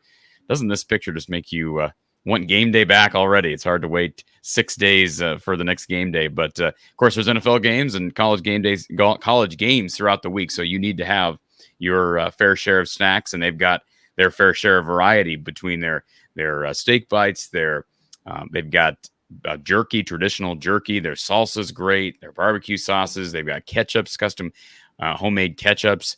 You can visit them online at iowasmokehouse.com and use the code Hawkeyes for 15% off your order. Again, that's the code Hawkeyes for 15% off your order, courtesy of Iowa Smokehouse. All right. We've got a caller on hold, I believe, in our Iowa Smokehouse call-in line. Yakov22, how you doing, sir? Hi, guys. First of all, I'm very happy to see you both again. It's been a long off season. Good to see you as well. It's the best sport in all of at least North American sports, but we also saddle with the longest off season as well. That is also true. Yeah. And Corey, before I ask something, I want to say congratulations. Your show has really grown. You have all these sponsors. You have commercials. The show is really taken off. Well, as I told people, it's a 2-hour show, and our sponsors help support the show. If people can't handle 3 minutes of commercials for a 2 to 3 hour show, then I can handle it. I'm complimenting. I'm happy. I appreciate that. You end up getting more. I'll be good with that too. I appreciate that, sir. Actually, Coach, again, happy to see you again, Coach. Coach, I'd like to ask you a question, not specific to either the past game or Western Michigan, but what it is, Coach, is let's say someone's a position coach, and in Iowa, that is a full-time job. And what I was thinking is, I'm just going to say from an Ohio State perspective, Brian Hartline, who was the wide receivers coach, he became a co-offensive coordinator. How much he's really calling plays, that's not you guys. That's not for you guys to talk about, because I got to call an Ohio State show for that. But my question is, Coach, when someone has such a full-time job as a position coach, and then they are elevated to be a coordinator and or co-coordinator, I guess I just don't understand where the time in the day is to do both of those jobs. Maybe I was wondering if you could tell me, how can you go from be a position coach with so much, and then all of a sudden you're also a coordinator and you can still do that? It's a challenge, believe me. The best way I could explain it, think of it this way: if you have the same kickoff next week that you had last week, it means after the game, you've got roughly 165 hours to get ready for the next game. Huh. Okay. Most of those hours need to be spent in waking mode, or specifically need to be at work, because it's a race against the clock. And my goal back in the 80s and the 90s was to get 4 hours sleep on Monday night, Sunday night, Monday night, Tuesday night, Wednesday night, Thursday night. I slept like a baby on Friday night. People have always said, I bet you're nervous the night before the game. No, I'm exhausted. And for that matter, I hope it's a road game, because I'll be asleep by the time the bus pulls out of the parking lot, or I'll be asleep before the plane takes off. So I've been lucky. I never needed a lot of sleep, so I could operate on limited sleep. And then on Saturday night after the game, you get a good night's sleep then too, because you're not going to address the video until Sunday morning. But that's just the life of a coach. That's the way we did it. That's the only way that Iowa back in those days consistently could beat all the teams in the Big Ten. You simply had to outwork them. And I don't think that's changed too much. The staffs that do the most amazing jobs are the ones that outwork the other staff. And Corey mentioned, did you by any chance, Yakov, see the KU game against Illinois on Thursday night? I saw some highlights. Well, if you've seen the game, or go back and watch the game, because the condensed version will be on Big Ten Network, right? You know how they condense the game to an hour. In a week, yeah. I would encourage you to watch it, because what you'll see when you look at KU, they're really fun to watch. Or as my wife put it, as she was watching the game, she made the comment that Andy really did a good job of learning how to run an offense. And the reason she mentioned it that way is because Andy was a grad assistant for me. Right.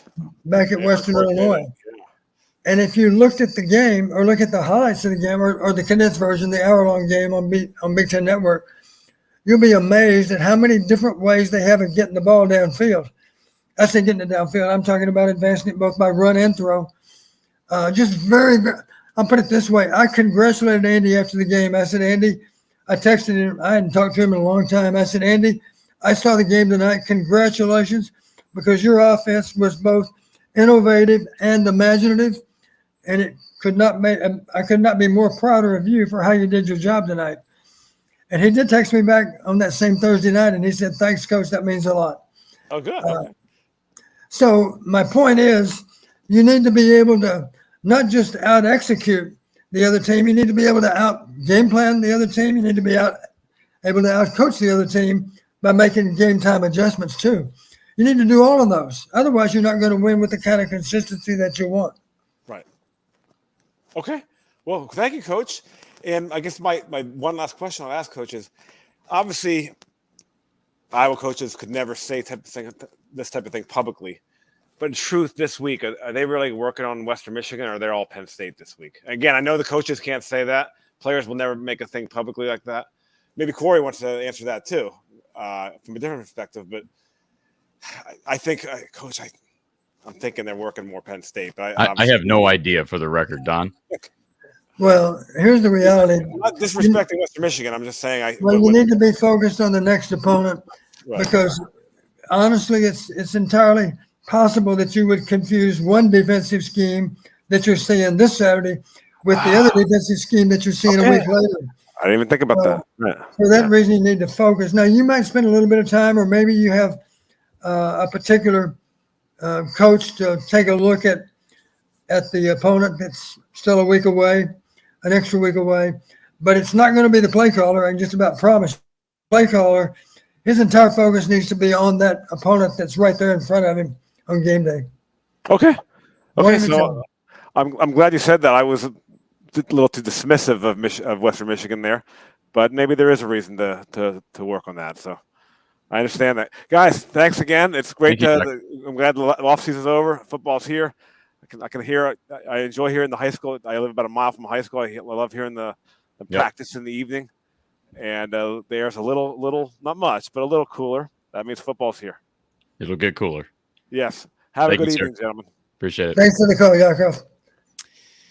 All right, we're going to go quick fire on some final questions to finish off our show. We appreciate, Don, you being here for the last couple of hours. And again, we're going to go kind of quick fire. Before we do that, one final quick commercial break. We'll be right back with more here, Iowa Postgame with Coach Don Patterson. Every day in the U.S., 47 children are diagnosed with cancer. Statewide nonprofit Children's Cancer Connection serves more than 780 Iowa families affected by childhood cancer. It provides new diagnosis resources, camps, family outings, and much more, all free of charge. This September is Childhood Cancer Awareness Month. How aware are you?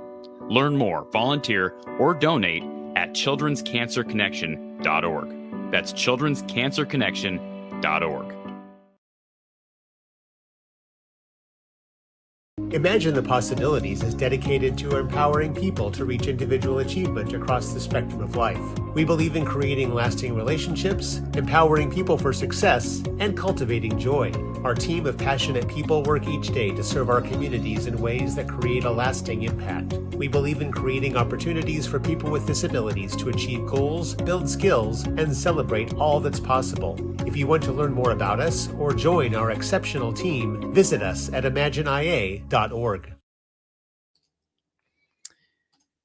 Appreciate Imagine the Possibilities, and certainly Cancer Awareness Month, very important time period, people to be aware of the number of young people who are infected by that awful disease on a day-to-day basis. Don, you're a cancer survivor, so you can appreciate that as well. So certainly appreciate our sponsors, Children's Cancer Connection, for helping to build awareness through the platform here from the Hawkeye of the Storm. So some quick fire questions here before we finish things off. And if anybody missed it, yes, we do have the Brian Ferentz points per game tracker up in the corner, just to the just above Don's head.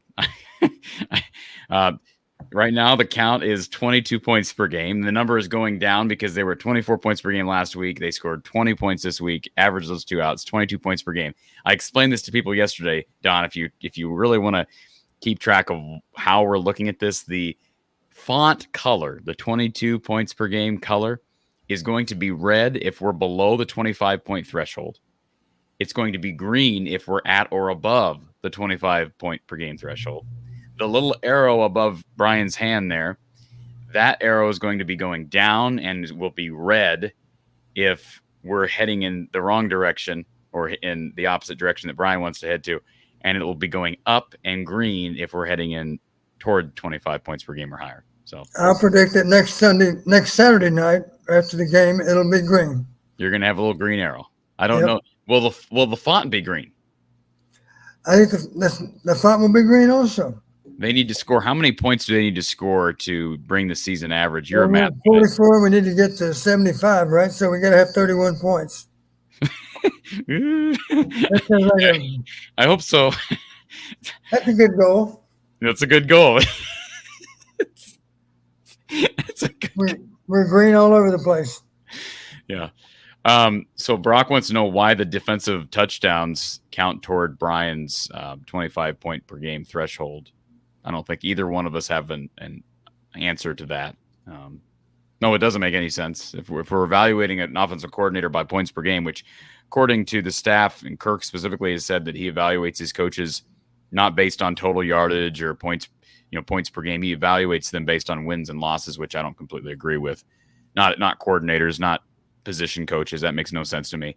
But even if we were grading him on points per game, why would Sebastian Castro, who, by the way, he is our TI Threads player of the game, I mentioned that earlier, why would his interception return for a touchdown yesterday be counted towards the 25 points per game, which is we're using to grade the Brian Ferentz offense? Can you explain that to me, Don?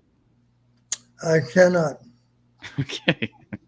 So anyways, I don't know. I don't understand that, but that does help. The interception does count. People ask that in the chat. The interception return for a touchdown. Any defensive scores, special teams scores, safeties count as well. Don, we haven't had one of those yet. We'll hope to get one at some point. I'm sure Brian hopes for a safety as well. Brian L says, why don't you talk about your merch? We need a waist down shirt. Well, I don't have a waist down shirt. That's a good idea. Maybe I can have a shirt that says, what is a waist down? I'll work on that. That'll be a tough decision. Is that better than a what's the upside shirt? I thought that was a good shirt too.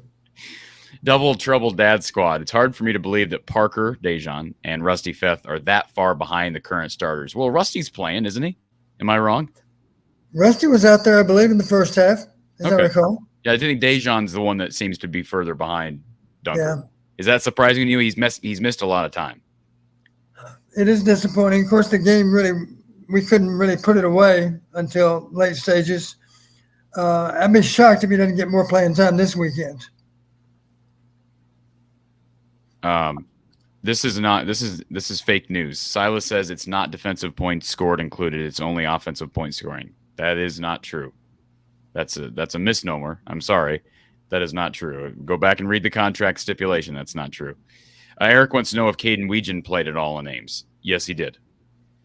And He's been involved and kind of the surprise contributor so far with the offense. He's got speed, Don. We'll see if they can integrate him into any plays down the field as the game goes on, because he does have some breakaway speed that maybe some other guys don't have. They've been using him in the backfield with some of those, sweeps and kind of that behind the line action. But what more? How can you integrate him into the game plan with that quickness? Well, also. Yeah, Don's breaking up a little bit. I think Don said he said something about the kickoff, and yes, they did. They removed Caleb. Was that a surprise to you that they moved Caleb Johnson from that spot during the game? Yeah, it did. To my knowledge, it's the first time that Weasel had returned a kick, right? It didn't go so well either, I might add. I'm not blaming him. It all starts up front, of course, with good blocking. I think we got tackled short of the 20, as I recall. Comment here from T. Hink. He says, I did see Caleb Johnson in a boot when the team was going into the buses. I was not watching the team going into the buses. I got out of there, so that's news to me. I had not heard anything about that. But if that's the case, that might explain why he was not in on kick return duties. Jack says, Coach, what are your thoughts on all the counters Iowa used yesterday in the run game? It's a good play. We always ran our counter, and the beauty, the way we run it, the trailer is typically a tight end. When I say the trailer, you're going to pull two people from one side of the formation and run the play on the other side. The first puller is the offensive guard. He's going to be responsible for kicking out on the end man on the line of scrimmage. And then the second puller is a tight end, which makes more sense than using a tackle because he's a more athletic player. And, of course, he might be lined up in a close wing position, or he might be lined up. We used to do it even pulling off the line of scrimmage. But typically now we use our second man as the tight end. Maybe he's lined up in the backfield. Maybe he's in wing position, one or the other. And he's the guy we used to refer to that as swabbing out the hole. Hopefully the pulling guard gets a kick-out block on the end man on the line, and then the tight end pulls up in the hole as the lead blocker for the back who has counterstepped to time the thing up just right. It's a good sound play. We ran it any number of times, and it had good success. It was the 59-yarder. Well, wait a minute. I take that back. It was not. I don't believe it was. Was it, Corey? I don't think that was a counter. Maybe it was. I can't recall. I'd have to go back. I haven't been able to watch any of it back, so I'd have to go back and look. Yeah, it's a good sound play. Yeah. Most people do have it in their offense, incidentally. It's not like we're the only ones running it. Jack says, Coach, how can we get our speed players involved more in space at the edges? That kind of goes along with my question on Caden Weegan, but also Seth Anderson, Caleb Brown, those guys. Well, misdirection would help. Sometimes you see speed players open in space because the flow of the play was one way, and yet the ball went the other way. And it could be a misdirection run out of the backfield, or it could be a play action pass where the quarterback's faking one way and rolling the other and then hitting the receiver that's running across the field. It brings up a good point. There was one play in there. You remember the play, Corey. It was a ball that was thrown and caught to Nico. It was fairly late in the game. Let me find it here. And I think the announcers made the same comment that I'm about to make. Yeah, 3rd and 9. We ran a mesh route that was thrown behind Nico Ragaini.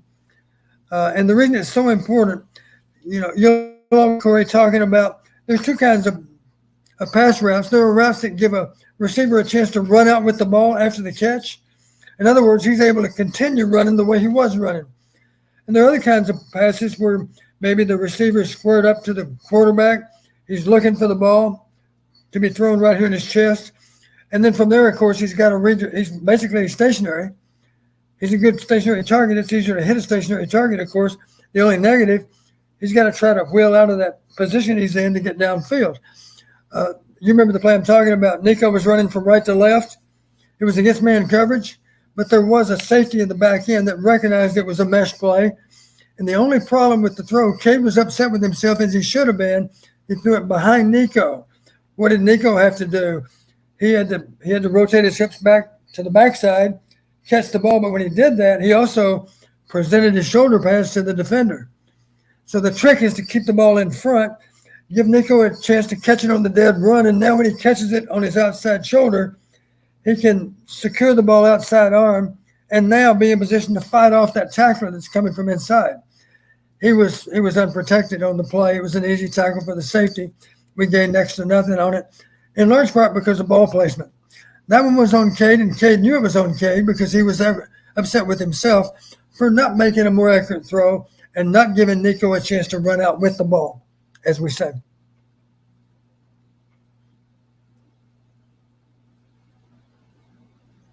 Good explanation. Yep, good explanation, Don. We'll go quick fire on these last few. Brian says Jamari Harris shouldn't get his spot back automatically. I would agree. I don't think anything's automatic, and Deshaun Lee's played really well, but let the guys battle, Don. Let them battle. That's what I would say. I would split time with the ones and split time with the twos. Yeah. And evaluate them during the week. And if one guy's clearly playing better than the other, that's who would start the game. Assuming it's still a coin toss, maybe you can only find out next Saturday. Let's find out next Saturday by playing one series and the next one the next. Rotate it back and forth. Play them both. LFG says, is Jazz quick enough to use from a Wildcat formation? Everybody loves a Wildcat, Don. So LFG saying he's the Wildcat. He's the guy in the. I guess he's the guy taking the snap. Well, is that what he's saying? He wouldn't necessarily have to be taking the snaps. I mean, obviously you could use him in the Wildcat, but is he taking snaps? That's a different question. Yeah, the first concern is can he field the snap cleanly every time? Right. Because he's lined up no deeper than 5 yards, and the ball comes back pretty quick. And if you've never done it, it takes a little bit of getting used to, of course, because your entire focus has to be on that snap. Right. Eric says, what realistically happens with Brian if Iowa doesn't get to 25 at the end of the year? We'd just be speculating. And Michelle says, since the last activity director left, athletic director left, is 25-point rules stick with Brian? As far as we're aware, yes. The contract is the contract, and it was represented by University of Iowa, even though Gary Barta was behind it. Jack says, Don, are they following your analytics? And Brian says, did you advise Kirk to defer? Because Kirk was asked if he wanted to defer, get the ball first in the postgame. Of course, they ended up kicking off. Well, you do recall me saying this, Corey. I think I mentioned it maybe last week. Maybe I just mentioned it to you in private. I know that somebody asked me during the week, you got any predictions for Saturday? And they mentioned analytics. And I said, first off, you have to understand, analytics relate to the Big Ten games. Right. Not to Iowa State. So I'll say this about an analytic for Iowa State. Turned out to be true. I said, I'll make the prediction right now. The team that scores the first touchdown wins the game. And one of the priorities I had for the game is we got to play out in front because we're not very good at playing from behind. Right. And just imagine yesterday, if we're playing from behind, the crowd would really be into the game. It would be more difficult to handle crowd noise. We've already proven that we're not a great come-from-behind team, so clearly it's important to start off with a lead. And thankfully, we got that done in spades. It's miles per gallon. Corey, do you have thoughts on Jeff Sims? I think he's really going to challenge the Hawks on Black Friday if the Huskers fans haven't run him out of town by then. Well, yeah, he's looked bad. And the West in general has looked pretty porous. I expected more out of Wisconsin. I didn't get to watch that game. Going out to Pullman. Remember, they lost at home to Wazoo last year. Wazoo's without a conference in a year. You would just think that Wisconsin could go out there and take care of business, but they were thoroughly beat. And then you have Illinois losing to Kansas. Now, Kansas, a good offense, but Illinois didn't look good. And don't forget, Purdue lost last week. They did bounce back with a win over Vatech this week, which is good to see. Charlotte challenged Maryland for a while. Eastern Michigan challenged Minnesota for a while. Thankfully, for the Big Ten West, no other upsets. Just your thoughts on the division right now, Don. Well, you're right. 1 week ago, Wisconsin looked to be very formidable, and Illinois was able to beat a good Toledo team. And 1 week later, the perception is different. I was surprised that Wisconsin lost, even though it's not easy to go west and play, as we know. We struggle with that too. But let's back up a year. Washington State beat them in Camp Randall last year. So all of a sudden, and the amazing thing is Wisconsin had difficulty running the football. Yeah, they can't run the ball right now. Here's the truth. They look really good against Buffalo. Well, you're probably not aware of this, Corey, but do you know what Buffalo did yesterday? No. they somehow managed to an FCS school. Who? That's in New York City, and I can't think of the name of it. Help me out. What's the name of the school in New York City? I don't know. Buffalo. Let me look up Buffalo here. Let me just see. I can't even find. Let me see. Buffalo. What are they? The Bulls? Don, you used to coach at Buffalo. Yes. Buffalo lost to Fordham. Thank you. Fordham. Fordham is FCS and not a very good FCS, I thought. So that's really a crusher for Buffalo. Don, how about? I was just going to say real quick, not to interrupt you, but how about Utah State putting up 78 on Idaho State? And you may say, who's Idaho State? I don't know anything about that program. Is that FCS, I'm assuming? I think it's FCS and a bad FCS, I believe. But listen to this. Let me just say this, Don. You say whatever you want. I'm going to be an Idaho State fan for a second. Idaho State lost by just 8 to San Diego State in week 1. That's amazing. That's a good program. That would surprise anyone. And let's back up 1 week. You heard me say last week, either we were a disappointment against Utah State or they're better than what we thought. I choose to think they're better than what we thought. I agree. I think they proved it again. Idaho State, we're going to get another test from them this week. They play Northern Iowa this week. Both those teams are now 0-2. Who did Northern Iowa lose to this week? They lost to a very good Weber State team. Okay. Weber State, I think, is ranked 11th or something. They're ranked right now. Mark says, Coach, the play action kept playing the PA kept playing for 2 to 3 seconds after Iowa came to the line of scrimmage. Also, the PA was louder than the crowd for those 2 to 3 seconds. Are there rules for the PA system? It's a good question. I thought it was loud as well, Don. Just sitting there. But the crowd was so out of the game, I think they were trying to pump some artificial noise in there. Okay, so we're saying even after we got to the line of scrimmage, it was still loud. I didn't notice. I didn't notice that so much. I'm not saying Mark's wrong. I just didn't notice that so much. I noticed the stupid Iowa State band continuing every time the official had a call to make. We couldn't hear a single penalty because the band's you can't hear anything. We couldn't hear a single call. We have no idea what's going on. Thankfully, Iowa had no penalties. Yeah, you're fortunate there were only two penalties that got assessed at least. Maybe there were others that were declined. But there were other things that the officials explained, and you can't hear any of it with that band. Anyways, I have something against the Iowa State band, as you can tell. T. Hinks says, why can't Brian Ferentz drop flea flickers? Flea flicker is an option, Don. Why isn't that in the playbook? It should be. It should be, and we should run it. The only matter of fact, it would have been ideal to run it on 3rd and 2. We did run play action and hit them, but what better time to run a flea flicker than an obvious run situation? So maybe we're saving that for Penn State. Yeah. Appreciate our users here who are confirming, yes, it was Fordham. It was Fordham. Brandon says, Don, with how well our new Michigan fullback was sending people backwards in a big former tight end, you see Iowa using him more in the offense. Talking about Hayden Large. I think it must be talking about. I was thinking they were talking about Eric. I think they're talking because Eric does line up in the backfield some, as you know. I think he's talking about Hayden Large though, Don, because he's a former. He's referring to him as a former tight end, and Hayden is from Michigan. Oh, I thought he was from Iowa. I'm sorry. I didn't realize where Hayden was from. He went to Dort, but I believe he was originally from Michigan. I got you. Well, you've heard me say before, I'm a little skeptical of a fullback that's 6'5", because part of a fullback's job, of course, is to have low pads and be able to drive people off the ball. So I am aware he's got decent ball skills. I saw him catch a ball or two in the spring in the Kids Day workout. So that's a plus. He looked okay as a blocker. The few snaps he had, we haven't used him a whole lot because we've also used Eric All actually lined up as a fullback, you recall. And he can play. He's been a puller on our counter to the weak side of the formation away from him. He's been one of those guys to pull and proven to be a good solid blocker. It doesn't surprise me that Eric doesn't take that part of his game seriously too. Okay, one final thing here.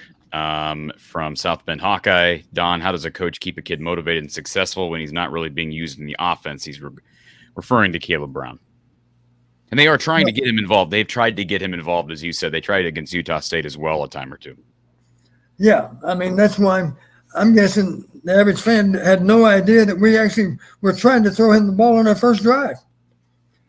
We had 3rd and 8 on the +10. We popped the ball intended for Caleb. It was broken up at scrimmage. We also threw a fade in late to Caleb Brown. That was against man tight. Again, somebody pressed up on him. Your job is to beat the guy down the field. He didn't do it. He was covered. So, we're trying to get him the ball, but he's part of the equation too. We're giving him chances. It's unfortunate that he didn't have a chance to catch the ball in the end zone there on that first possession. It wasn't his fault that the ball was batted down. But truthfully, I don't know that we would have completed it anyway because he did not have good separation from the DB.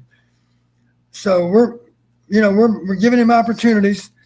And here's the bottom line, as I always used to tell the players when I was a head coach, listen, if you take advantage of the opportunities, the one thing I can guarantee you, you're going to get more opportunities. And if they don't go, if they're not productive, then don't be offended if we maybe work a different direction than to you quite so much. If you want a lot of touches, you better make plays. That's the bottom line. Final call of the night. Thank you for calling Iowa Postgame here with Coach Don Patterson, our Iowa Smokehouse call-in line. Who's on the line? Lomansky, Corey, good evening. Thanks for taking my call. Absolutely, Lomansky. Good to hear from you. Could you do me a favor off air? Mm-hmm. Sure. Maybe. Okay. You put a you're a can-do kind of guy. You're a can-do kind of guy. I'm kind of surprised, but above Don's head, from his perspective on the left-hand side, there's a little man with his right arm raised, and it's almost like after Don comments on something, that little man wants to jump in, and you won't give him time of day. You won't let him comment. So I think you should put the little man above your head. Okay. Well, we'll have to let me see if I can. Is there any way to do that? Let me see if I can do this real quick, Lomansky. Is there a way to actually switch? That's a good question. Can I switch? There we go. Look at that.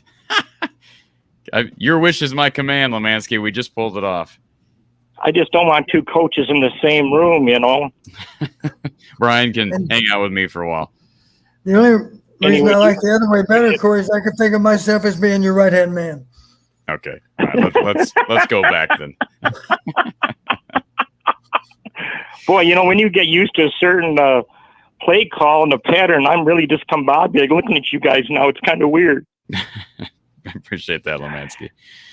I just got one comment, and I think it's appropriate to go out on this commentary.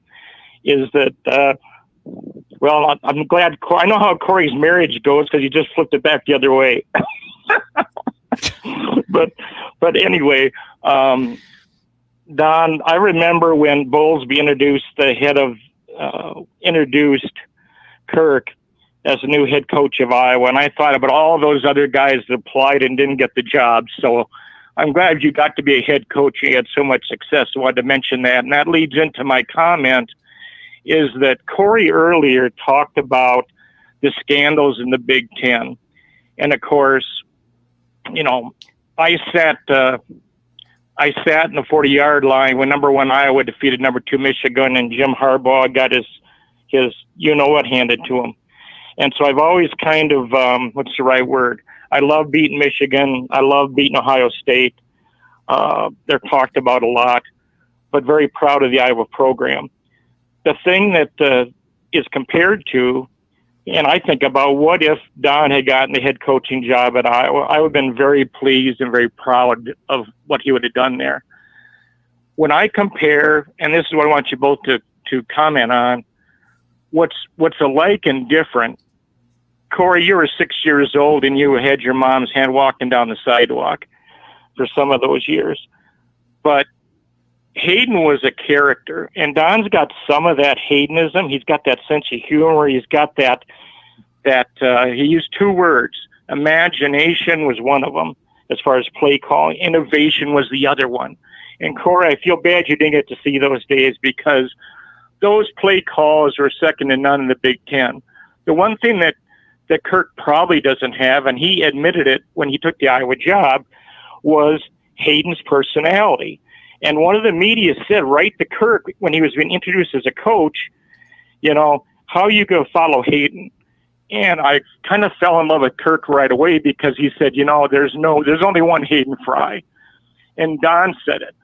But Kirk did say, I'm going to be me. And I think the one thing that Hayden and him had alike was character and how they run the program and how they treat people and how they're loyal. The one thing that he didn't have was the same personality. Kirk tries to be funny, and sometimes I kind of enjoy it more than others because he just can't quite pull it off. He's kind of that kid in the room trying to be funny, and he's kind of half funny. Don, you got a better personality, probably as far as humor. But you two can comment on, in tribute to his 200th win, how he's run the program the right way. We've avoided some of the really horrific things like what Michigan State's going through over the weekend. What's alike with Hayden and Kirk? What's different? I'd like you to end the show with your comments on that and your points of view. I'll hang up and listen to how you end the show on my commentary. Thank you, Lemansky. Maybe my advantage, Lemansky, maybe my advantage was I worked for Hayden for 21 years. And we did gain a great appreciation for Coach Fry. Anybody that worked for him couldn't help but feel that way about him. I don't think Kirk would mind me sharing with you the text I sent him because it really describes Kirk very well. And Kirk, I apologize if you'd prefer I not share this text, but I'm going to do it anyway. Last night, I said, congratulations, Kirk, on a milestone victory. It remains a Hawkeye State, and you are proof in all caps, you are proof that great character stands the test of time.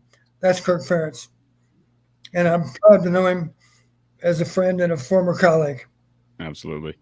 Final plug for RTI Threads. They're Cooper DeJean Apparel, Zach Lutmer, Aiden Hall, Carson Shire. Great stuff. Check out the full selection at c3lacesup.com and rtithreads.com for all their great products. We appreciate them sponsoring the channel. As you support our sponsors, you're supporting the work being done here from the Hawkeye of the Storm.